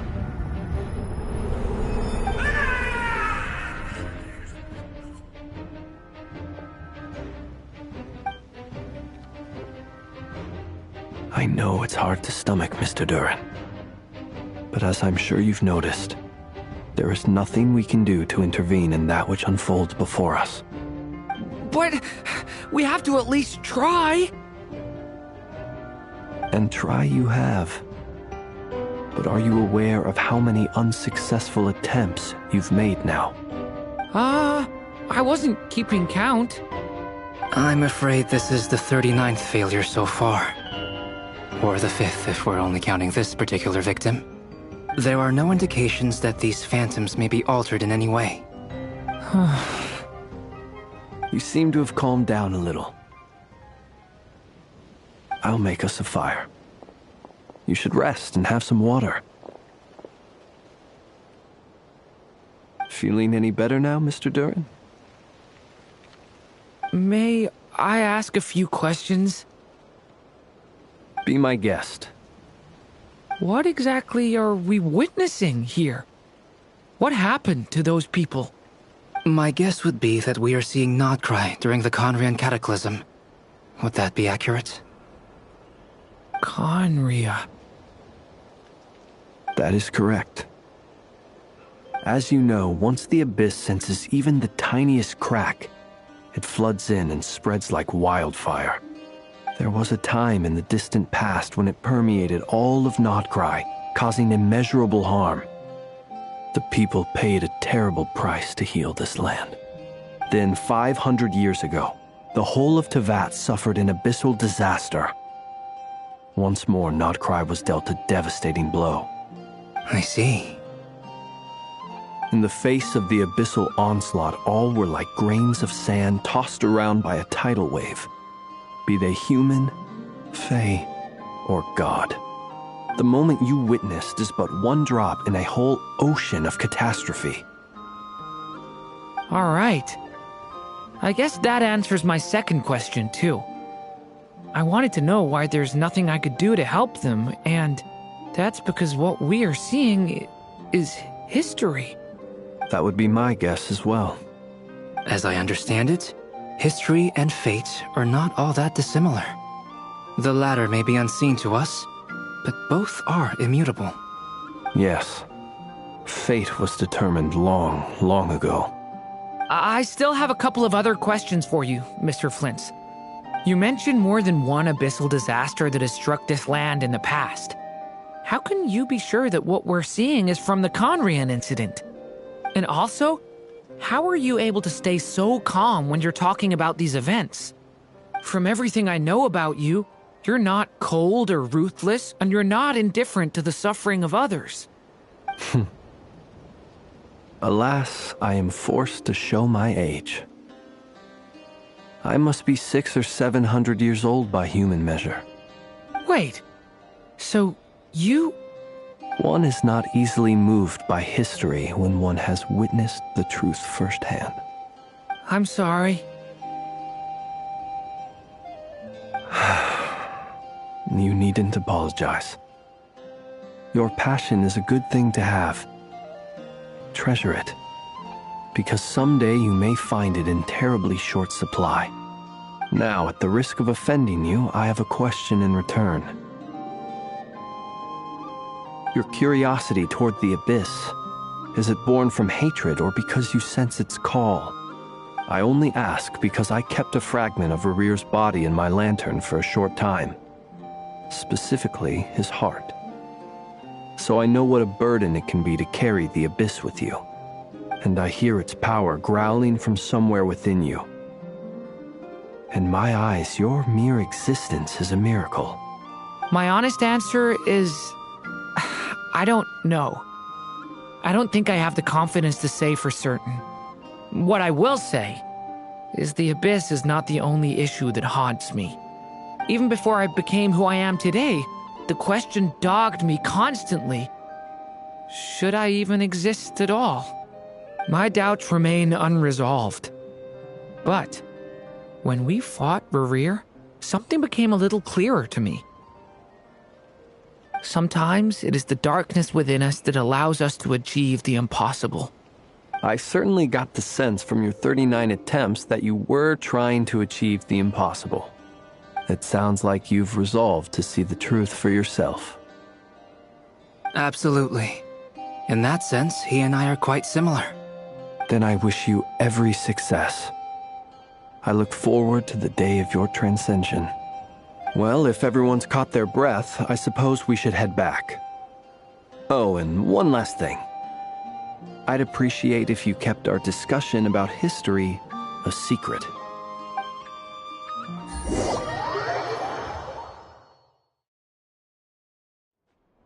Incredibly, our separate investigations led us all to the same conclusion. Hooray for consensus! Yeah, but we barely learned anything, though. I totally thought this would be the mother lode. Talking with the ancients? I mean, come on! But nope. All we got was useless snippets of conversation. And all this stuff about moons and hyperopia. What a load of baloney. Seems like people back then had a few screws loose. I understand your frustration. We found the same issue. Each phantom only showed a very brief moment in time. There isn't much value to be found in these miscellaneous fragments of a civilization's history, no matter how glorious it may have been. If there's a silver lining, it's that these phantoms are harmless to the present reality. They shouldn't get in the way of the festivities. Paimon agrees. And not just because it's the first thing she understood in this whole conversation. You look disappointed, Nefer. Is something the matter? What do you think? We all worked our tails off. But the only one to gain anything from it was you, Lady Moonjanter. Well, please do share the Hyperborean records with me. I will gladly inscribe them in our people's documents. Oh, duh! Yeah! That was it! Hyperborea! Hyperborea. I'm serious. Only an expert in the Frostmoon Scions and their history can turn these records into valuable research material. The alternative is to let them gather dust on the Curatorium's storage shelves until the pages turn yellow. Nefer, you're wise enough to know that cooperating and sharing the profits is the best course of action here. Well, that goes without saying. Sure, let's do that. Huh? But didn't you say we aren't supposed to give out intel for free? Sorry. Shutting up. Now is not a good time to push Nefer's buttons. Anyway, back to Moon Prayer Night. I'm thinking that we should prepare something a little special, aside from the usual decorations and so on. You mean a parting gift? Can't go wrong with food. Although, does food go bad on the moon? Perhaps a lantern would be a better choice. It might be dark up there. It could prove difficult to light a lantern on the moon. Magical stones might serve that purpose better. What about a clockwork mecha model from Fontaine? I've got a whole bunch at home. I use them for fighting practice in my free time. None of these sound like things she would be even remotely interested in.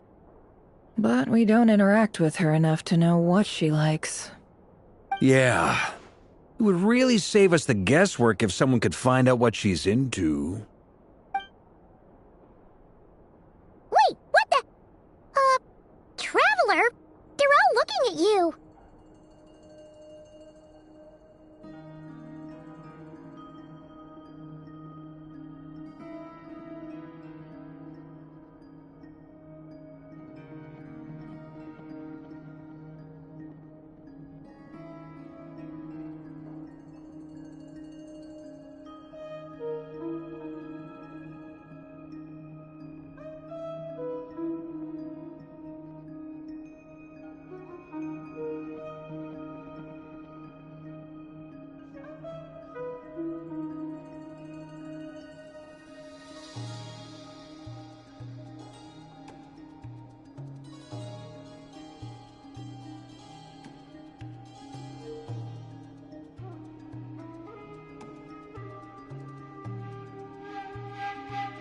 Great! Haha, problem solved. Now, I need to stop by Dory's. Gonna need her help sourcing a bunch of stuff for the festival. Then let's leave it there for now. We all have our own business to attend to. Traveler, if you find out what Kutar likes, let us know right away.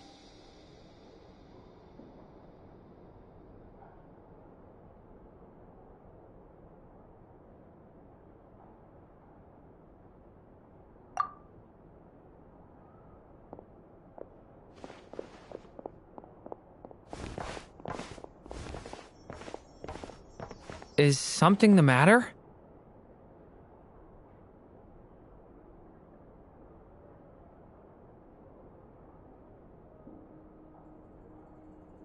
I'm fine. It's just... I'm still feeling a little rattled after witnessing the horrors of the Abyss. But it's okay. This is something I have to work through. I'll be all right. Thanks for your concern. Well, don't put too much pressure on yourself. If you ever feel like something's wrong, physically or mentally, we're here to talk.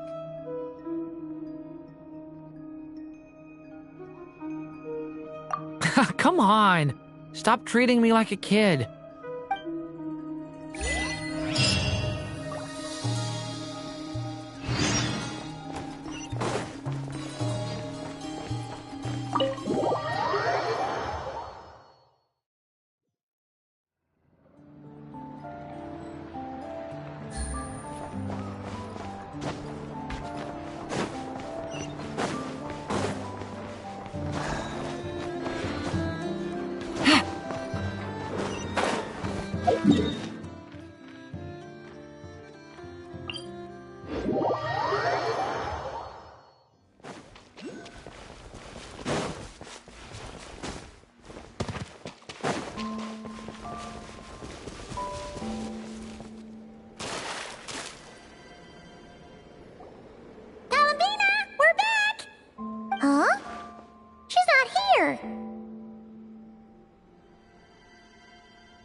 Kuhenki here last time too?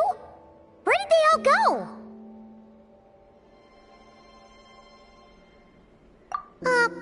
Walkies? For Kuhenki? You're not pets, you know. Oh, well. Looks like we just came at a bad time. Let's try again tomorrow. There's still a few days until Moon Prayer Night, so we're in no rush. Besides, she needs time to rest anyway.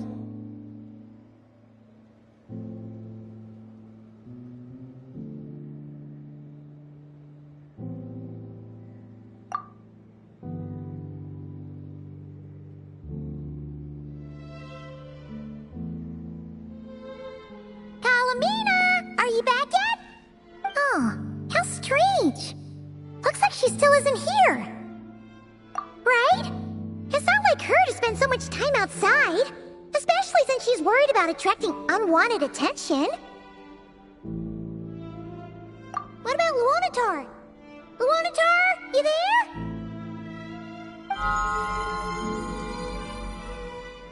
Hey! Do you know where Kalambina went? Sorry, didn't understand. But if you know where she is, could you take us to her?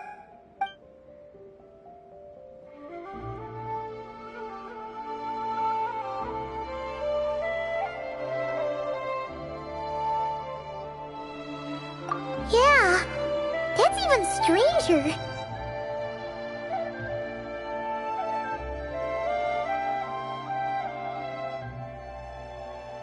What about him? Oh, that's not good news. They change color when Kalambina gets weaker, right?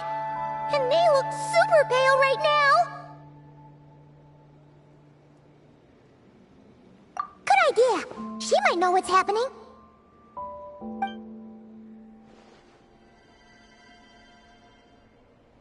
Llama! Ah, it's you.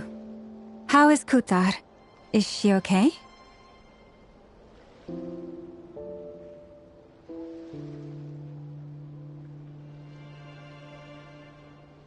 No, she hasn't. I came here to check on her after I noticed the flowers had changed color. Based on past precedent, she must be very weak right now. Even getting up to walk would be a struggle. It seems unlikely that she wandered off outside. Not to mention that she doesn't do that at the best of times either. So yeah, this is super weird. No. Very few people are in the know about Kutar's whereabouts. And if anyone suspicious had visited, they'd have left some sort of evidence. Come on, let's go to Nasha Town. If anyone has seen her, someone there will know about it. It's Nod Krai's information hub after all. Makes sense. Let's go!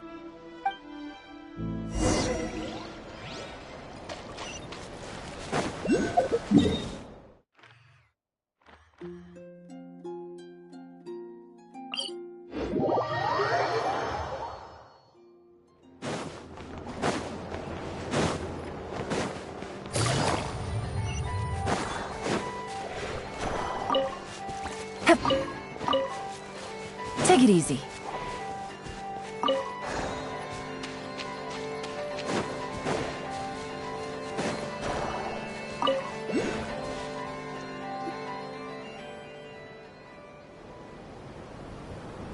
Wait a moment. Is it just Paimon, or is this stall kinda suspicious? It's never been here before, right? No, I don't recognize it.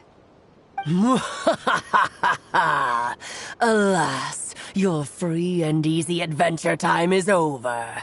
Now, prepare to face the final boss of Nod Krai. Whoa! Where'd that voice come from? Not sure, but it's definitely hostile. No, no, no, not that way. The final boss is right here. The sniffer mole? That's the final boss? Surely not. Also...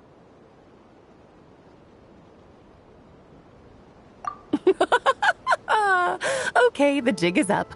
I'll stop teasing you. Turn around. I'm right behind you. It seems I've managed to leave quite an indelible impression, even though you've never seen my face. Ah, nothing could make a great mage more pleased with herself.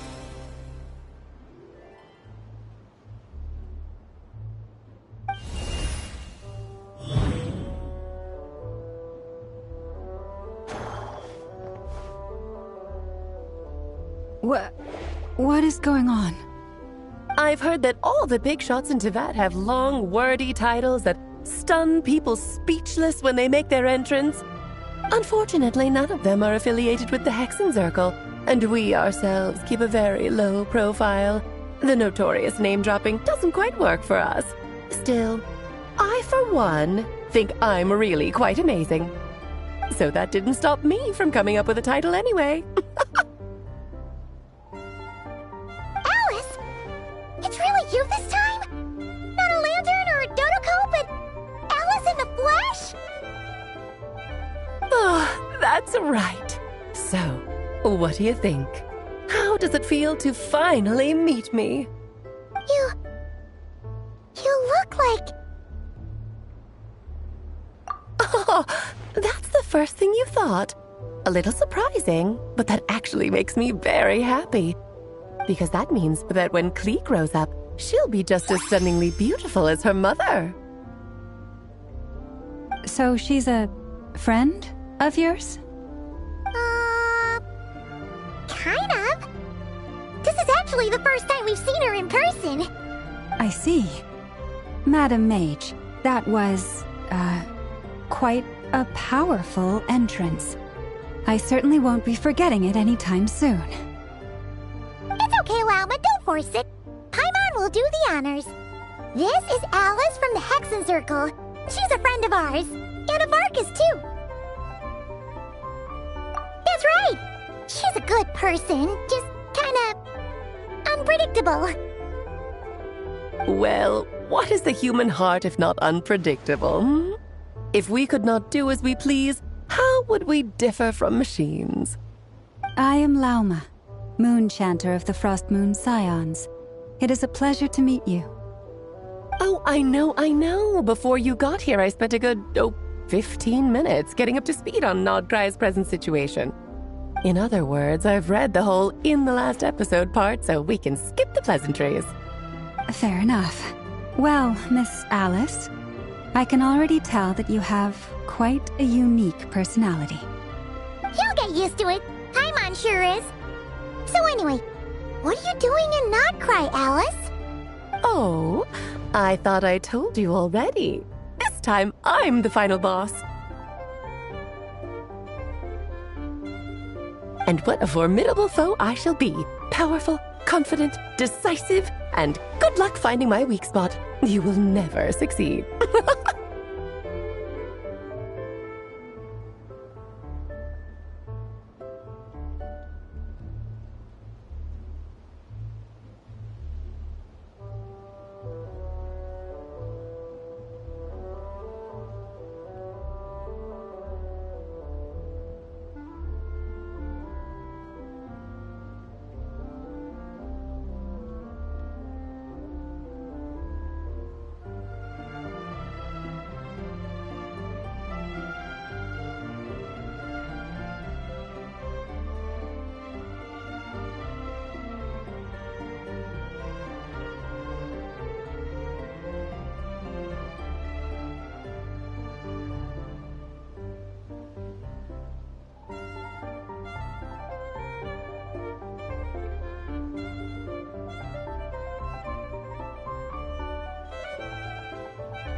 one weakness and you found it in an instant. Fate has been dealt a devastating blow. Thus falls the great Dodo King. Why are you playing along with this nonsense? For funsies, of course. What's wrong, Paimon? Are you disappointed in me? Am I a gigantic letdown? No, it's just... You seem like a busy lady. And this is the one time you've shown up in person. Paimon figured it would be for something more high stakes than just goofing around. You're quite right. I'm here in Nod Krai because something big happened. Something big enough it caught the attention of the Hexen Circle. It concerns the 3 moons, Tevat's borders, and of course, the moon goddess you are currently searching for. Kind of. Why don't we discuss this over a pot of tea? My main reason for coming on this trip to Tevat was, of course, to have some fun. But I do technically have a job to do as well, namely, maintaining the stability of Tevat's borders. I'll skip over the complicated parts, but to sum it up, abyssal energies are all that lie beyond Tevat's border. We'd find ourselves in a real pickle if they ever made it through. And the phantoms you've been seeing are a sign that the border has been disturbed. No wonder they tend to show up around Moon Prayer Night. Is it because the real moon is now so close to us that its power can cross the border? In part, but only a negligible amount passes through. Just enough to influence the verdant crests and so on. And as you've noticed, there has been an unprecedented number of phantoms appearing this year. The influence of the moon beyond the border cannot explain this. No, there is another far greater factor at play. The trilunar syzygy. A trilunar syzygy? Eons ago, before the heavenly principles came to Tevat, it was the then 3 moon goddesses who controlled the laws of this world.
That's exactly it.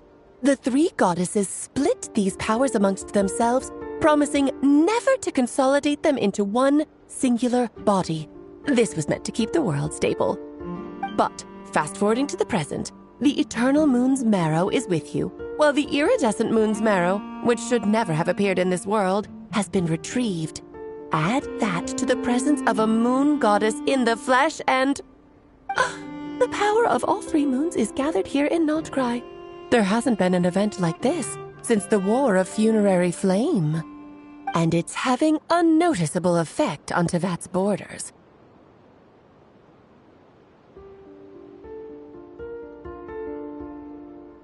Because I wish to give my darling daughter a peaceful, sunny environment to grow up in. Is that a good enough reason? Kinda sounds like you're dodging the question, but it does make sense. Well, that's one reason anyway, and the most important one. The others are a little complicated to explain. For instance, cleaning up after dearest Miss R. Albedo could tell you more about that if you're curious, but right now, I have a more important question to ask you. Why are you collecting the moon marrows?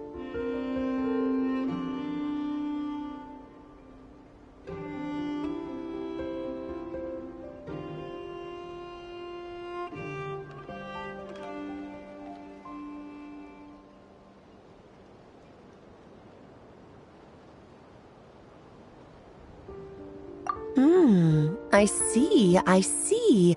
Nicole told me about that legend once. Nicole? You mean Mage Anne? Oh, so you remember.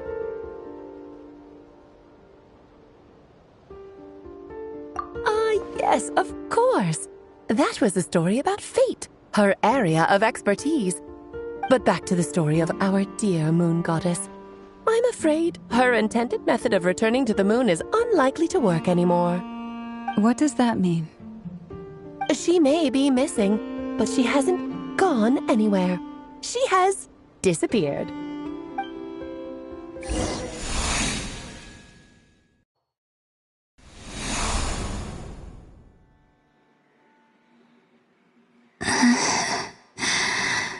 My body is so heavy.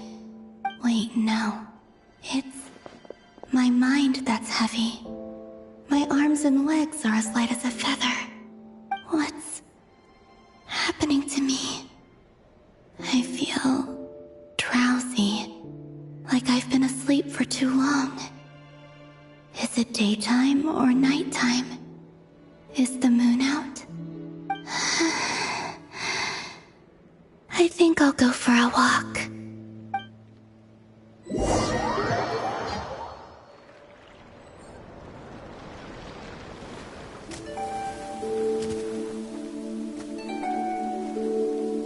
Are you out for a walk too?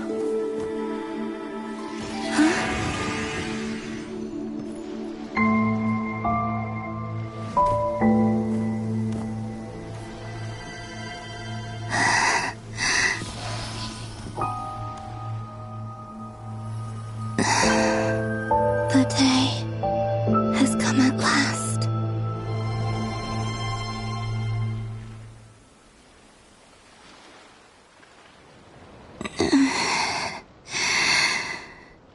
Have I grown so weak that I can't even sustain my physical form? But Moon Prayer Night is nearly here.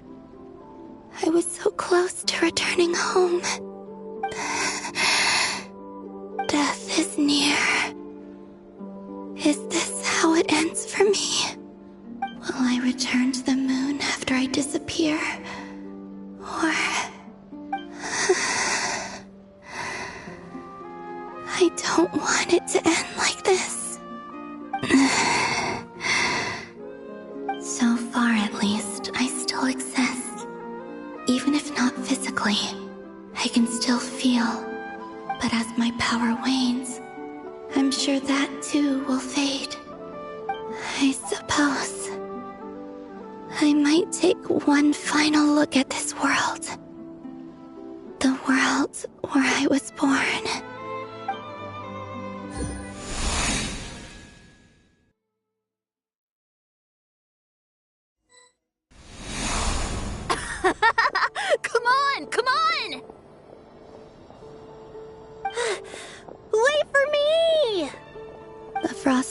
Enclave. How much it has changed since I was born. These decorations, they're so heavy. It's times like this when you kind of wish men could be priestesses and acolytes. How fascinating. I've never had the chance to be privy to people's private lives in this way. In the past, people would get so solemn and serious the moment I showed my face, like they were frozen stiff. Karina, Lametti, it's time to eat. Coming! I want to watch them a little longer.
So just fill these balloons with air, right?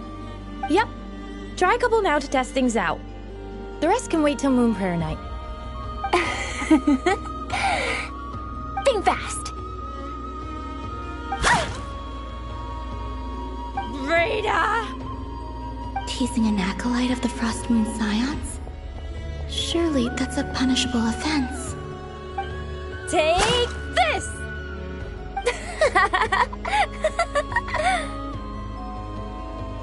Huh? Alright, enough horsing around. Lady Lauma gave us a task. We should get back to it. The task is just to check that the balloons don't leak, right? Doesn't matter if we fill them with air or water. Yeah. Okay, you got me there. And you got me there. But still, we can't use all the balloons before the festival even starts. We won't use all of them. And as long as Lady Lauma's trusted acolyte doesn't snitch, this can stay as a little secret between friends. A couple more can't do any harm, right? Oh, you menace. Then, think fast! Is pumping a balloon full of water really so much fun?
I'm sure you're both tired from playing all day. Come on, eat up. A plain, humble meal. That has always been the way of the Frost Moon Scions. Huh? How come Lamatti got a midsummer berry dessert? Oh, I always get Lockaberry. I don't mind sharing. You can have a bite of mine if I get to have a bite of yours. They're sharing food? I've never shared food with anyone before. Even at the Harbinger tea parties, everyone just ate off their own plate. And when I couldn't finish my food offerings from the Frost Moon Scions, they'd leave the leftovers out under the moonlight for the animals to claim. Hey! That was 2 bites! Oh, then you can have another bite of mine. Oh, you too. Oh, don't fret now. Here, have some of Granny's too. So this is what it means to be family.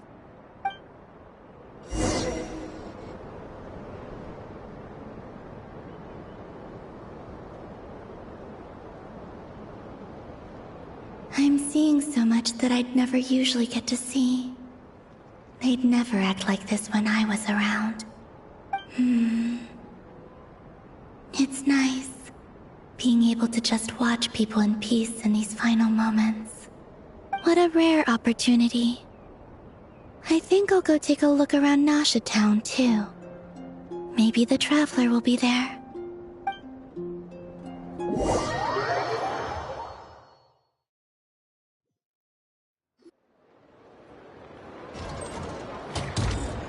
After the War of Funerary Flame, the Moon Goddesses were no longer recognized by Teyvat. They lost the whole foundation for their existence.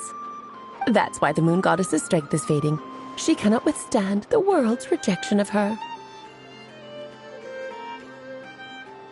To be more pedantic about it, the Moon Goddesses did something to offend the Heavenly Principles, and that's why they were ousted. Something of a recurring theme in Teyvat's history. Theoretically, speaking so candidly should put me in their crosshairs too, but they can't tell me what to do. I'll say whatever I want. Anywho, the Moon Marrow energies were but a drop in the bucket for her, and that battle against the Ray Hair of Solnari only weakened her further. Fortunately, it happened close enough to Moon Prayer Night when the Kuvaki concentration here is high. That's the only reason she managed to survive this long. What do you mean, fortunately? You said she disappeared. We're too late. Oh, what a headache. I thought this was all common knowledge. I guess I have some more explaining to do. Okay, buckle up. It's time for another lecture.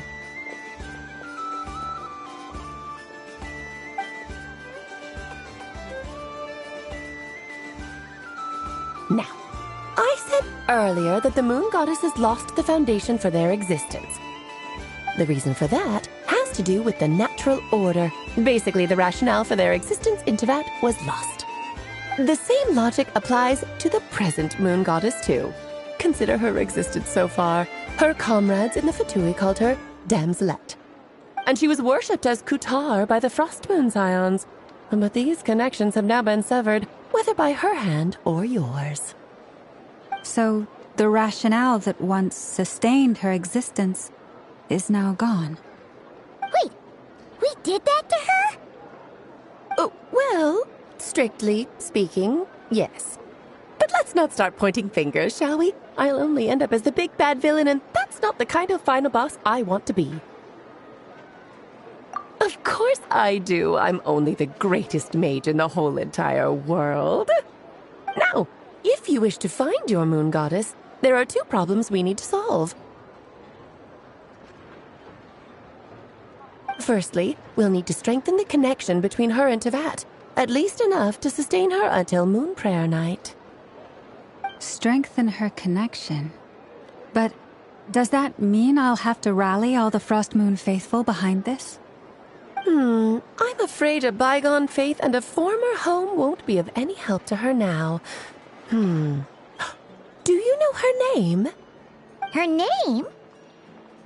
Yes. Names are very important things. A name is a fundamental concept that anchors one's entire existence.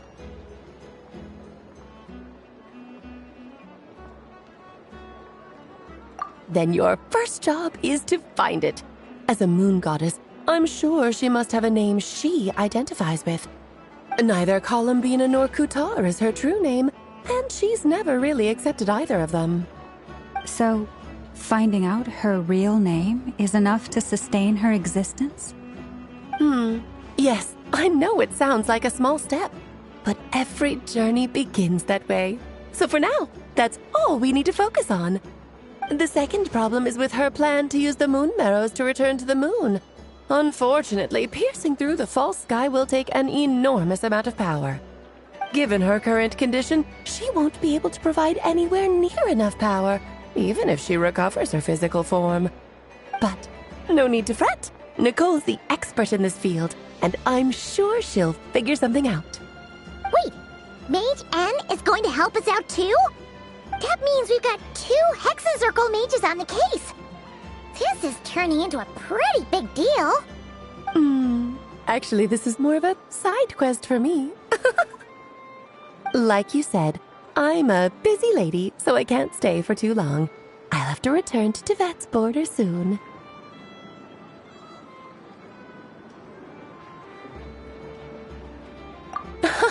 That's the upside you get for looking out for my little Klee. Hopefully that will incentivize you to carry on keeping her company in the future. Anyway, jokes aside, you'd better get moving. It will take quite a miracle for the moon goddess's consciousness to hold out till moon prayer night. Oh, I suppose I might as well tell you where Nicole is before I leave. Off you go now. Time to meet your new friend. Oh, yes, and a little suggestion. Don't forget to mind your heads. What? I wonder how Durin's doing. I should really go see him before I head back. You really are super busy. I most certainly am. There's so many children I have to keep tabs on just in Mondstadt. Durin, Albedo, Venti, Varka. Klee didn't make the list, huh? Of course not. Klee is my pride and joy. I have no qualms about her, because she's the best child in the whole wide world. Yeah. Klee's a little angel. I'm glad you agree. Well, all the best. See you when I see you.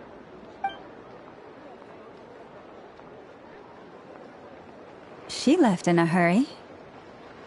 Yeah, she didn't pack up her stall. Should we handle it for her?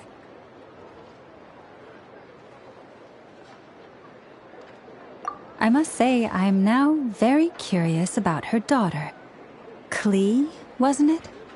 What's she like? That's a long story. Come on, we'll fill you in as we go.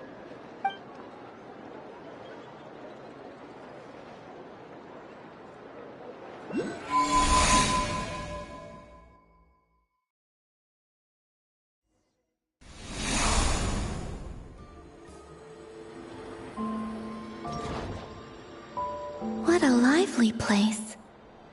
I've never experienced Nasha Town like this before. Hey, you old geezer! Your hammer's rusted through! Who are you calling old geezer? Are they quarreling? I'm looking right at him!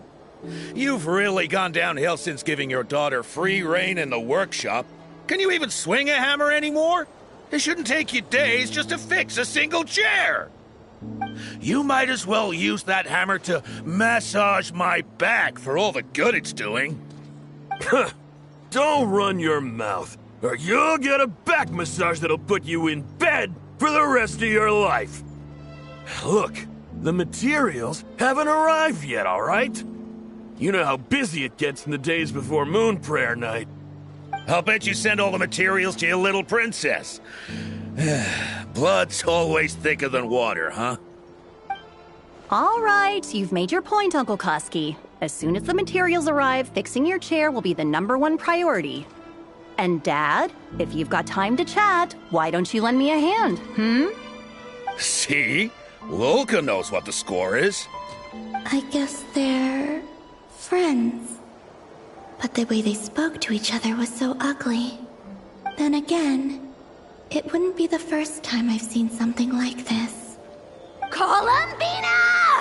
Sing outside my door in the middle of the night one more time, and I'll unscrew your vocal cords. You hear me? Oh, Zandrone. So that was her way of trying to be friends with me. What a pity. I won't get the chance to say any ugly things in reply.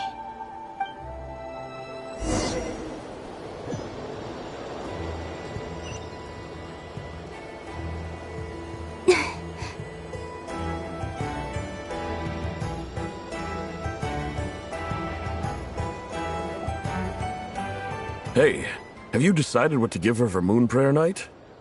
I sure have. She's gonna get the surprise of her life when she's least expecting it. Then I'll whip out the ring and pop the question. The surprise of her life. What a fun turn of phrase. Cool, I get the picture. You can spare me the gushy details. Ooh, looks like we have a customer. Hello there, ma'am. Would you like some Moon Prayer Night candy? Huh? Is he talking to me? Can he see me? Here you go.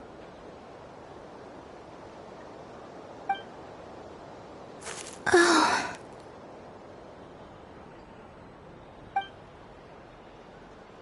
Come back anytime. Right. Now, where were we? I don't know why, but I still held out hope.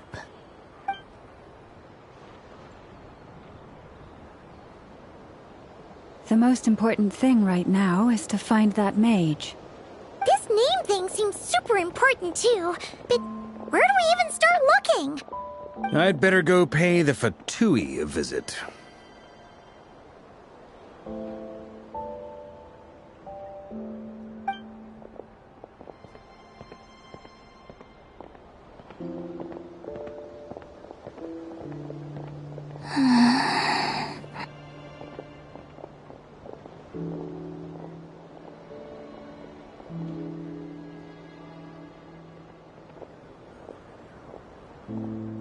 Columbina?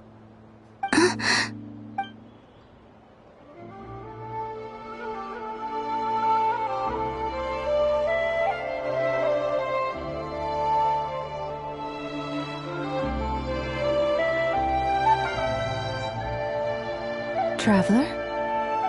Let's go! This is no time to be spacing out!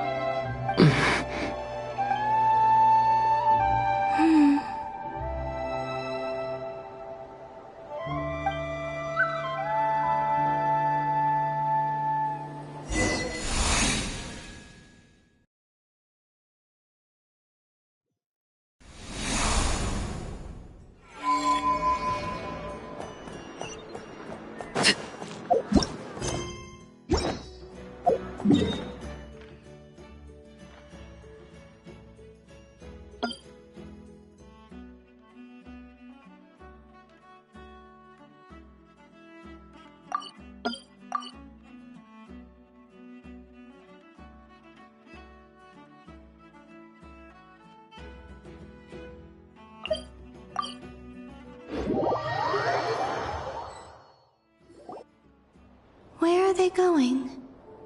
They mentioned a mage and... a name? So, Mr. Varka, are you acquainted with this Nicole? Or should I call her Mage N? Not really. We've never met, though she has come up in conversation. From what I've gathered, Alice kinda took Nicole under her wing. Taught her how to speak in a more ladylike fashion, that kind of thing. Huh. Hard to imagine Alice as an etiquette coach. Yeah, Alice is a larger-than-life personality, I'll give you that. But then again, that's why she's able to draw such an eclectic mix of people into her inner circle. If I remember correctly, being an interesting person is actually one of her main entry requirements. So, if you ever wanted to join the Hexencircle, I'm sure you'd both be eligible to apply. Hey! Don't go around making promises on Alice's behalf. I wouldn't dare. I'm just trying to paint a picture of the Hexencircle for you. Okay, sure. Anyway, since none of us have ever met Nicole, how are we supposed to find her? We can't just go up to every woman in sight and ask, "Hey, are you Nicole?" Maybe something she's wearing will give it away? Like, a windbloom pinned to her chest or something. Wait a minute. Alice never said Nicole was from Mondstadt. Oh, true.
That would be... this young lady, then?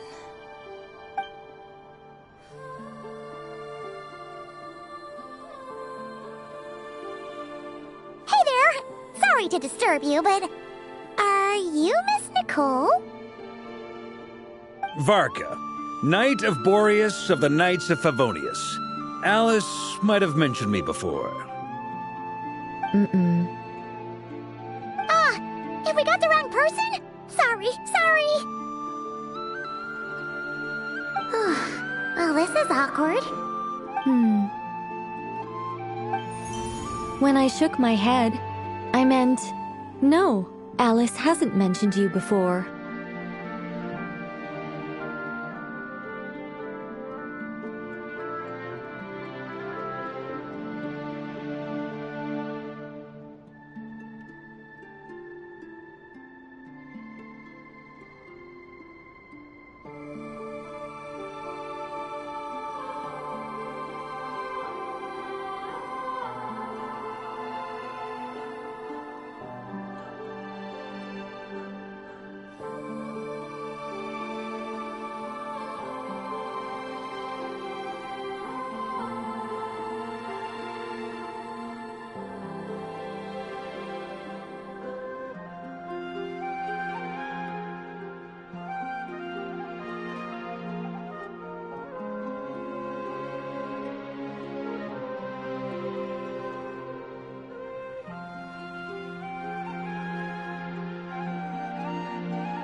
Huh? Where is this voice coming from? My apologies. For certain reasons, I am unable to speak. This is the only way I can communicate with you.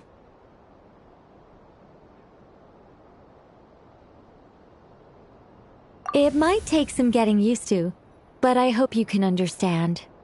Hey, it's fine. I'm more shocked by the fact that Alice never speaks about me. As for you two, we have crossed paths twice before, but it is nonetheless a pleasure to finally meet you. Oh, it's really you! Thanks for all your guidance in the past! You're quite welcome. This time, things are different. We have reached the unwritten pages of the story. You might say that we stand at the crossroads of fate.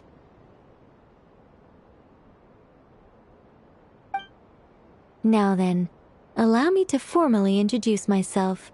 My name is... No, stop! Alice! I can't believe it! I had a whole speech prepared. I'd agonized over every single word. She always picks the worst moments to ruin other people's plans. I'm so sorry about that. Alice took the liberty of devising some bespoke self-introduction magic for each member of the Hexen Circle.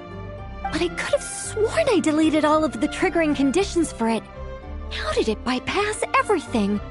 Oh gosh, this is so embarrassing.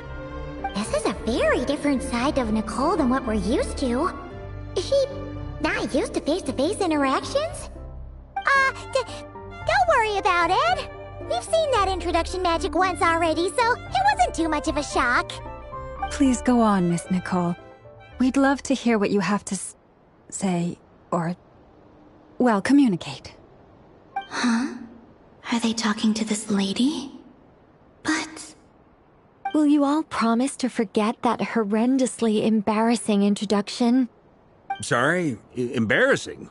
When?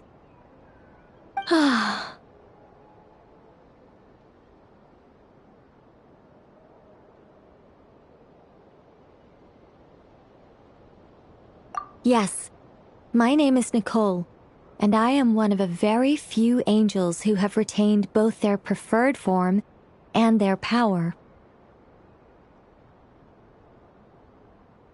The Traveler and Paimon should be no strangers to this concept. There is another of our kind in Natlan.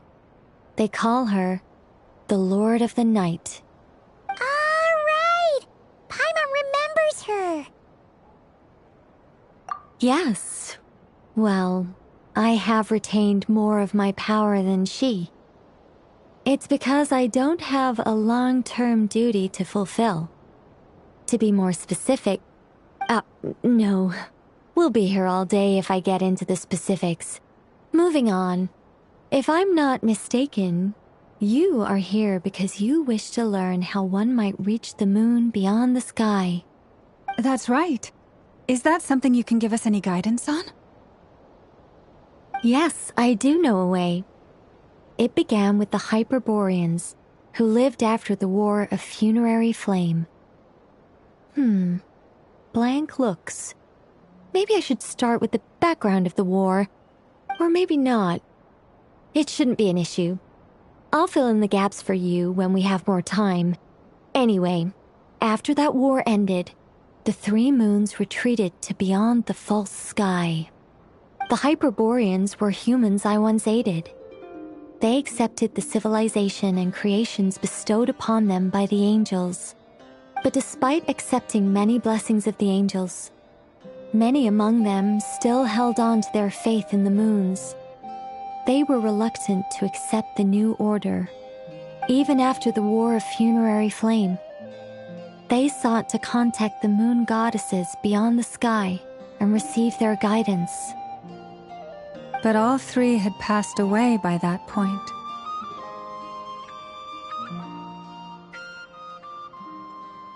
This mage has a unique method of communicating.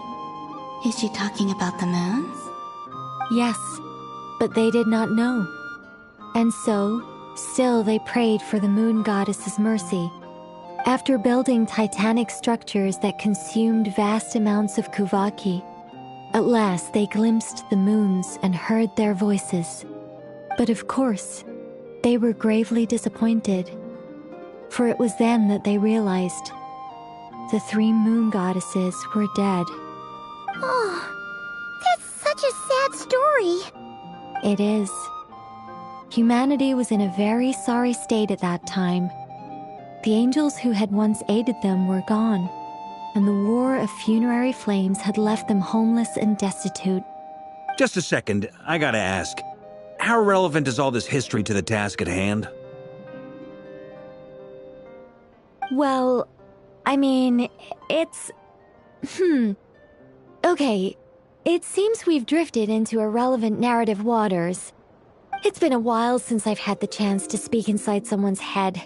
As soon as I got started, I lost control, and the words just flowed out like a waterfall. What I'm trying to say is... Right, yes, that's it. The relevant part is the ritual created by the Hyperboreans. The fact that they bypassed the false sky and saw the true moons implies that they successfully built a connection between Tevat and the outside world.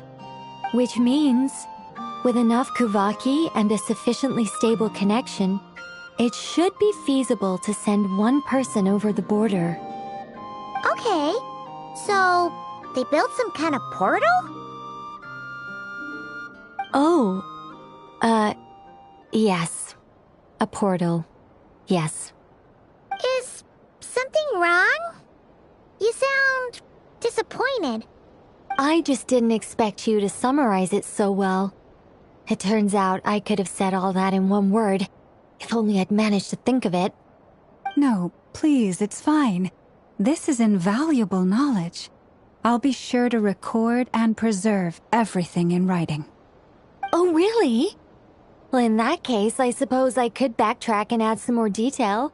I did gloss over a few things so far. Whoa, time out. Let's summarize what we've got first.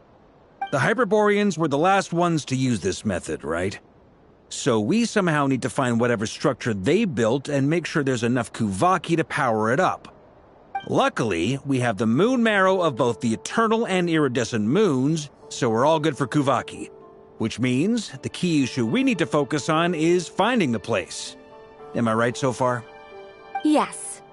Although I expect the structure is long gone by now. That said, what if we could take advantage of the phantoms to travel back to a time when it still existed? Well, travel back isn't quite accurate. It's more like we'd be creating a handshake between 2 points in space-time. We wouldn't even have to pick a time when it still existed. It could just be a time when it still appeared in phantom form via projection, or we could project our own phantoms, fold them together at... You look lost. Was that too hard to follow? Yeah, things got a little, technical there. Paimon's brain is reaching capacity. All right. Let me think about how to put this more simply. Okay, got it. Over the next few days, I'll search for phantoms that we can use. Once I find one that meets the criteria, I'll let you know and we'll regroup. By completing certain rituals, specific individuals will be able to enter the phantom and make it to the Hyperborean structure. If everything checks out, and it looks feasible, we'll just need to wait for Moon Prayer Night, and we can send the moon goddess back home. I'm really skimping on the detail here. Is this making any sense at all? I think so. For now, we'll just wait to hear from you. Yes. Basically, yes. Great. Counting on you. In the meantime, we'll focus on finding the moon goddess's name. My name? Are they looking for a way to stop me from disappearing? Excuse me, Miss... Go on, Miss Nicole. This conversation was a little all over the place. I didn't catch your name. I am Lauma, of the Frost Moon Scions. Ah, I did wonder. I noticed that you listened very intently when I spoke about Hyperborea and the moon's history. If you'd be interested, I'd love to visit you this evening and go through it again in greater detail. Also, if you were serious about making a record, it would be too risky to simply write down the raw details as is.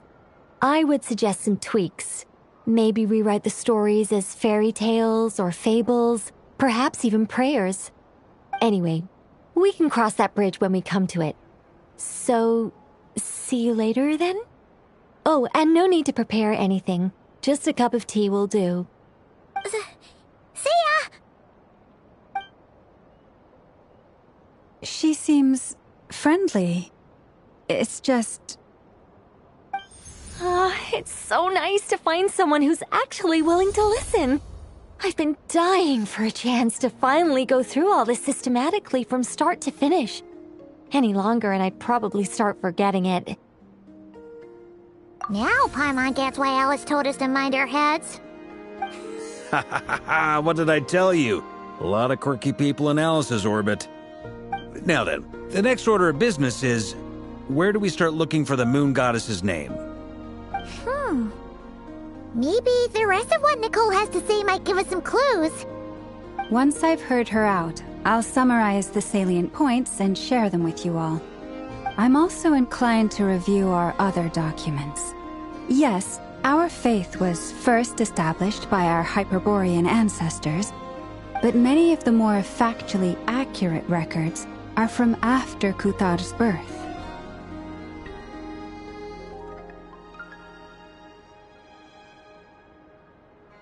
Sounds like we're gonna follow Columbina's journey through Devat, huh? In that case, we'll start by heading to the Frost Moon Enclave. Sounds like a plan. Take this with you. I'll see about getting in touch with the Fatui. It'll probably just be Arlecchino and Sandroni again. They're the only ones who would want to help. Thank you, Mr. Varka. Don't mention it. Honestly, I'm more comfortable dealing with the Fatui than prying into the details of a young lady's childhood. Catch you later. I should follow them, just in case there's some way that I can help.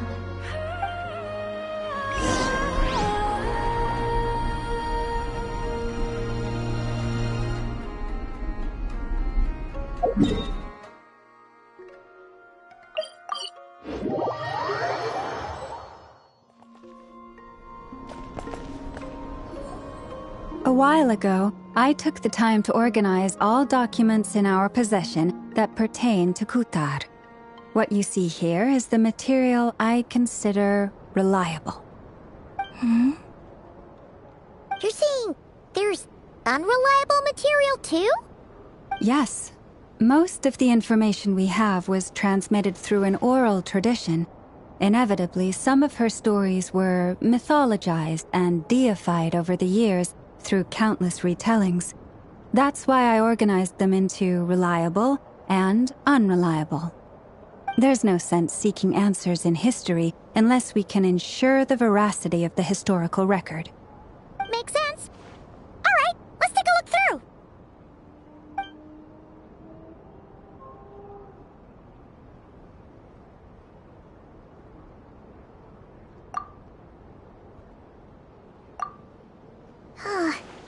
Almost all these records refer to Kutar instead of Columbina.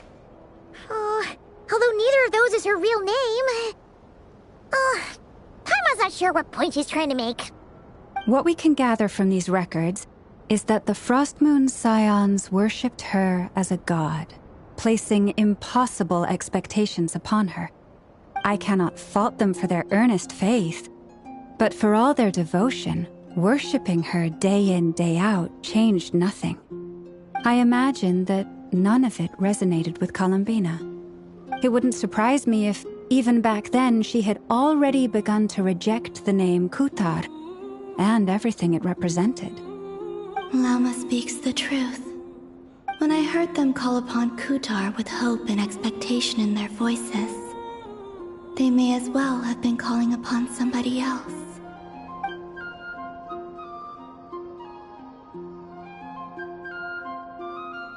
Well, that's a bit complicated. I looked at the level of detail, perceived authenticity, prose style, and how realistic their portrayal of Kutar seemed to be. Amongst the Frostmoon scions of today, only I know of her existence, and I alone have spoken to her face to face. As such, I know that there are certain things she simply would never do. That being said, I have sensed some changes in her lately. Changes? Me? Oh, seems like this is getting us nowhere. For what it's worth, why don't we check the unreliable sources too? Sure. Give me a moment.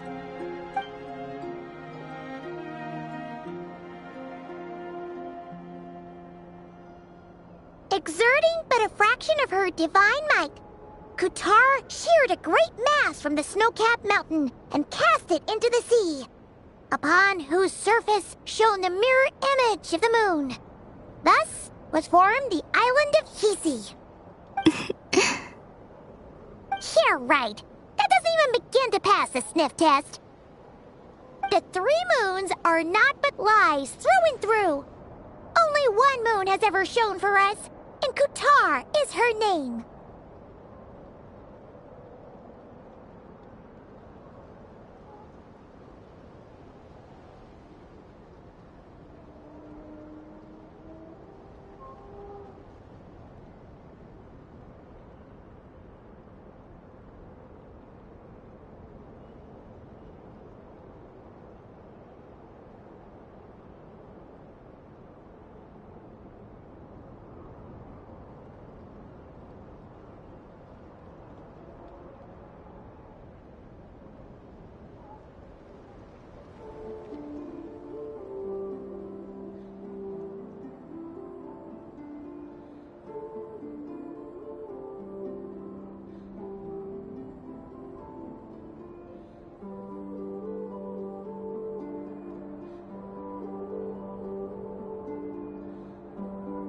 The vast majority of ancient texts are filled with fanciful tales like these.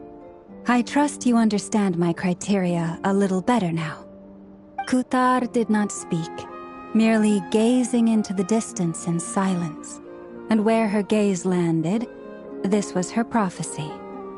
Clearly, whoever wrote this text never even met Kutar. Otherwise, they'd know that her eyes are always closed. What about you, Traveler? What are you reading?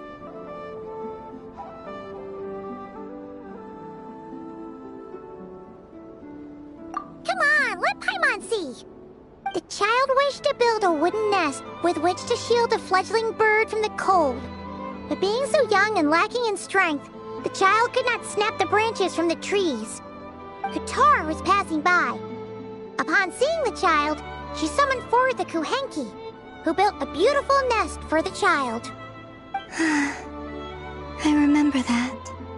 Not knowing the meaning of Kutar's divine intervention, the child dared not to respond, and thus ran home to call their parents. But Kutar was gone. The Moon Chanter declared the event a miracle and took the nest as a relic, placing it on high for all to see.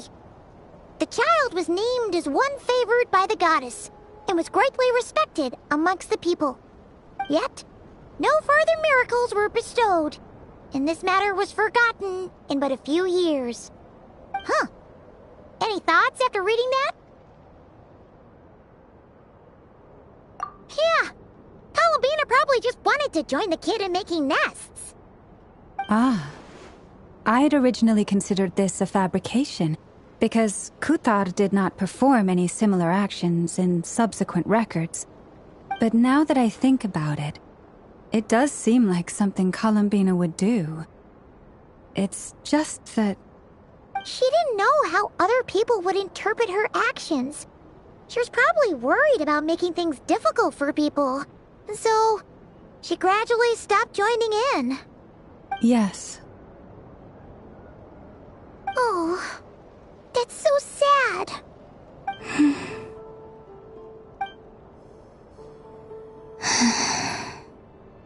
And now, I can make no such gestures of warmth, even if I want to.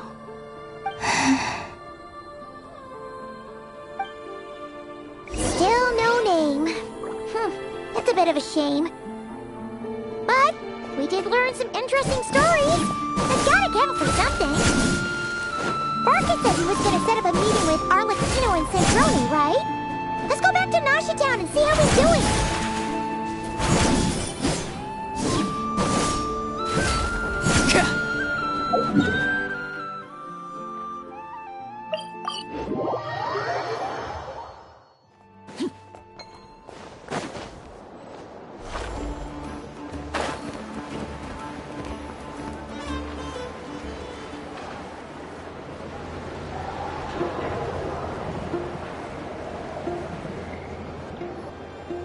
Let's see.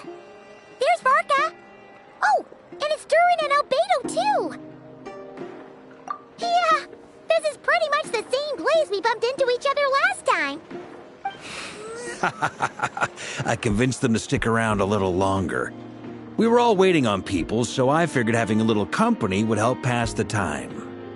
Ah, so you've been waiting for us? Does this mean that you've already arranged things with the Fatui? Sure does.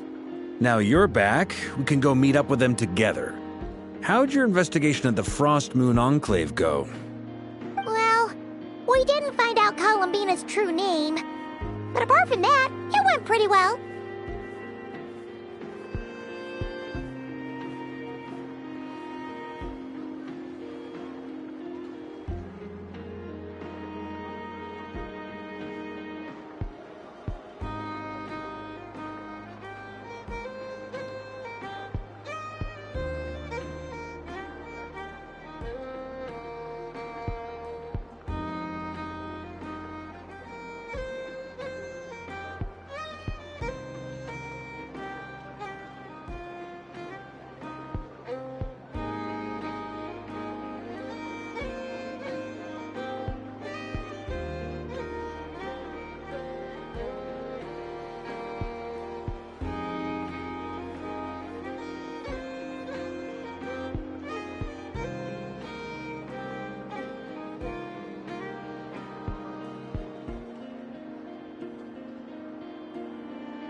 Aha, just as well that I didn't tag along then. I'm sure our moon goddess wouldn't want every man and his dog knowing all about her private life. Still, desperate times, desperate measures, I guess. Someone had to do it. So, Varka was waiting on us, but what about you two? Are you waiting for Alice? Oh, no. We already met with her. We discussed that experiment I mentioned to you last time. Oh, and she also handed me this communication device. That's right. I understand she informed you about the relationship between the phantom phenomena and Tevat's borders, yes? She wants me to help her with some more experiments on that front. She said that she'll contact me through this device with more information. Ah, I see. Following instructions and making observations. Pretty common research method. Takes me right back to Albedo's lab. Wait, then who exactly are you meeting? Someone you know. Albedo's met him too. But I don't think Miss Lauma or the Grand Master have been introduced. Introductions are overrated. Especially in cases like this. It's you! So? It's not like the Academia has prohibitions against going abroad. Also, I applied for leave. I've been writing to Hat Guy since obtaining a human form. I've already brought him up to speed on everything that's been going on in Nod Krai. Hat Guy? Turns out, I actually have heard that name before. Oh? Then why did you react the same way I did? I only knew the name, not the fella. But since we're all here, let's do some introductions for what it's worth. I'm Varka, Grand Master of the Knights of Favonius. Lauma, Moon Chanter of the Frost Moon Scions. And I'm a Drioche from the Vahumana Darshan of the Sumeru Academia. Hat guy. Good to see you again, Mr. Guy. I believe we last saw each other on the boat ride here.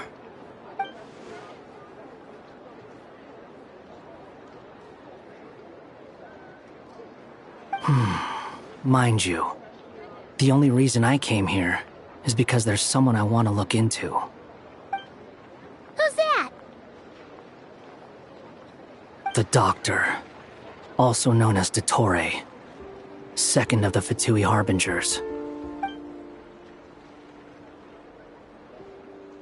From the tone of your voice, it sounds like there's bad blood between you. I was reviewing our archives and noticed that a lot of information about him was missing. Left a bad taste in my mouth. That's all there is to it. Dottore, or Zondik, as he was then known, once studied at the Academia, but he got kicked out before he could graduate.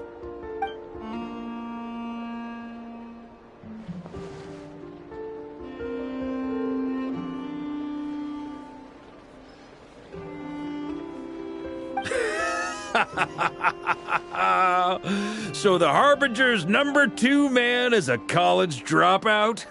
How embarrassing for them. Last we heard, he was planning something. We actually heard that a few times before, even coming to Nod Krai, but we haven't seen a trace of him since we got here. He only appears when something interests him. For all we know, he might have left already. But the fact he did something here at all is worth noting. It'll fill a couple extra lines in his file.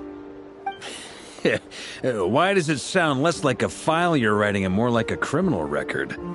Anyway, we were just about to meet 2 of the other Harbingers. Want to come along? You might learn a thing or two about him there. Sure. Even though they're Harbingers, well, they're old acquaintances of ours, so, you know, when you talk to them, try to be... I got it. The Frostmoon Scion's relations with the Fatui remain tense. Forgive me if I do not attend. In that case, we'll continue assisting Miss Alice with her experiments. Good stuff. Everyone's having a fruitful time. All right, we better get going. I'll lead the way.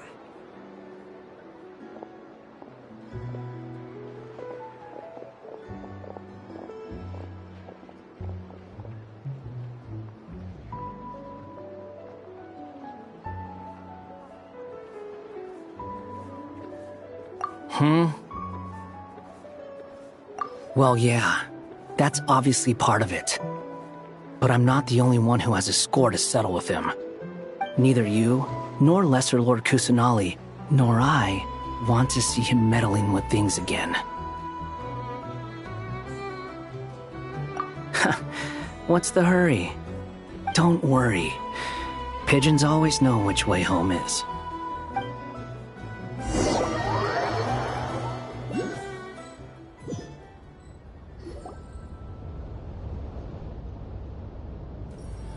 You made it. Who is this? A scholar from Sumeru. They call him Hat Guy. He's an old friend of the Travelers. Wait, this is the Academia representative you wrote about? He doesn't exactly look the part. I believe this will prove my identity. You'll notice it bears the seal of the Sanctuary of Surasthana. Well, what do you know? So it does. All right then. My mistake. It's fine. I expected as much. What? So as I mentioned in my letter, the Academia's got its eyes on Dottore. But this matter remains top secret. Apart from those assisting in the investigation, the fewer people who know, the better. If anyone asks, I'm here in Nod Krai to pursue my personal academic interests. Gotta say, Varka, you did pretty well to keep all this under wraps for so long.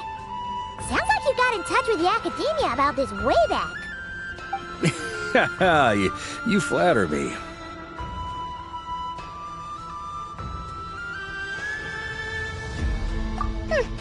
Where do I even start? Remember that time we fought Rerir at Star Sand Shoal? He sure let me have it then, didn't he? I'll bet Dottore had that all sketched out, with me as his convenient little pawn. He could not care less about us if he tried, but hey! The feeling's mutual. Does Dottore really strike you as the sort who values his relationships with his colleagues? Fair point. Definitely not. Which is why I always keep my guard up whenever he starts making suspicious moves. To that extent, our motivations align. On top of which, I consider you trustworthy people. Now, back on topic.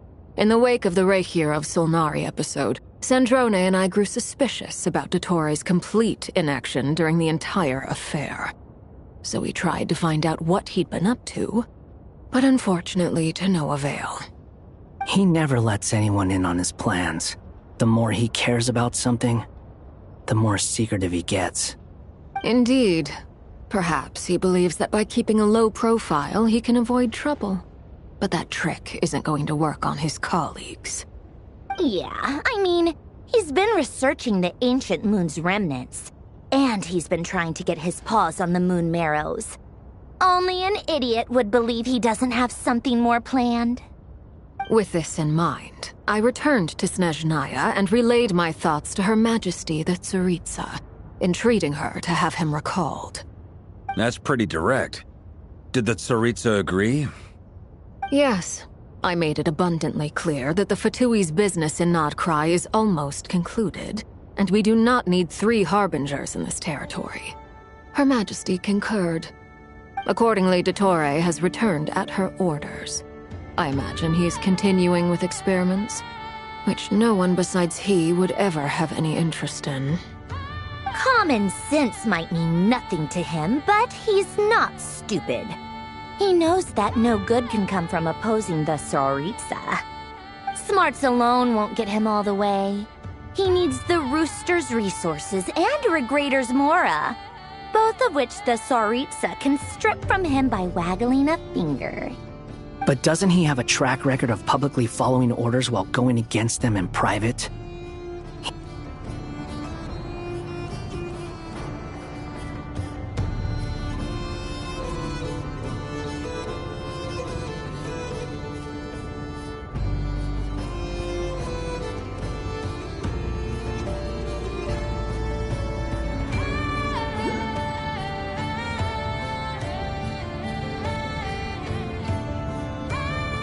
You made it. Who is this? A scholar from Sumeru. They call him Hat Guy. He's an old friend of the Travelers. Wait, this is the academia representative you wrote about? He doesn't exactly look the part. I believe this will prove my identity. You'll notice it bears the seal of the Sanctuary of Surasthana. Well, what do you know? So it does. All right then. My mistake. It's fine. I expected as much. What? So as I mentioned in my letter, the Academia's got its eyes on Dottore. But this matter remains top secret. Apart from those assisting in the investigation, the fewer people who know, the better. If anyone asks, I'm here in Nod Krai to pursue my personal academic interests. Gotta say, Varka, you did pretty well to keep all this under wraps for so long. Sounds like you got in touch with the Academia about this way back. You flatter me.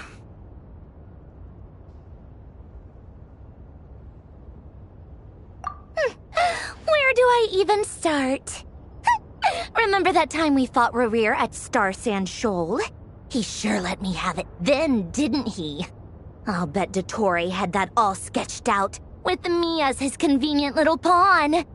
He could not care less about us if he tried, but hey! The feeling's mutual. Does Dottore really strike you as the sort who values his relationships with his colleagues? Fair point. Definitely not. Which is why I always keep my guard up whenever he starts making suspicious moves.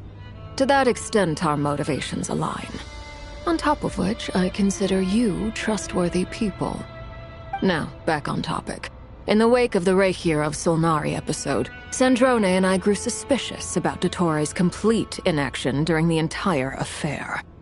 So we tried to find out what he'd been up to, but unfortunately to no avail. He never lets anyone in on his plans. The more he cares about something, the more secretive he gets. Indeed. Perhaps he believes that by keeping a low profile, he can avoid trouble. But that trick isn't going to work on his colleagues. Yeah, I mean, he's been researching the ancient moon's remnants. And he's been trying to get his paws on the moon marrows. Only an idiot would believe he doesn't have something more planned. With this in mind, I returned to Snezhnaya and relayed my thoughts to Her Majesty the Tsaritsa, entreating her to have him recalled. That's pretty direct. Did the Tsaritsa agree? Yes. I made it abundantly clear that the Fatui's business in Nod Krai is almost concluded, and we do not need 3 harbingers in this territory. Her Majesty concurred. Accordingly, Dottore has returned at her orders. I imagine he is continuing with experiments, which no one besides he would ever have any interest in. Common sense might mean nothing to him, but he's not stupid. He knows that no good can come from opposing the Tsaritsa. Smarts alone won't get him all the way. He needs the Rooster's resources and Regrator's Mora, both of which the Tsaritsa can strip from him by waggling a finger. But doesn't he have a track record of publicly following orders while going against them in private? He probably has it down to a fine art by now. Wouldn't put it past him. We worked together on a research project once. Only briefly, but it was enough to show me that we're fundamentally different people. He has no interest in doing things methodically, stage by stage. His thoughts jump all over the place, and the moment his curiosity is satisfied, or he gets the results he wants, he disappears. The only similarity we share is that, once we set our minds on doing something, we will see it done, whatever it takes. Oh, we definitely saw some of that in your battle with Rerir. You got so competitive. Ugh, do not remind me. Then I believe we all concur. Dottore will not simply give up. Fantastic. Now this is turning into a whole day of unpleasant memories. Ugh. Are you talking about the moon marrow stuff?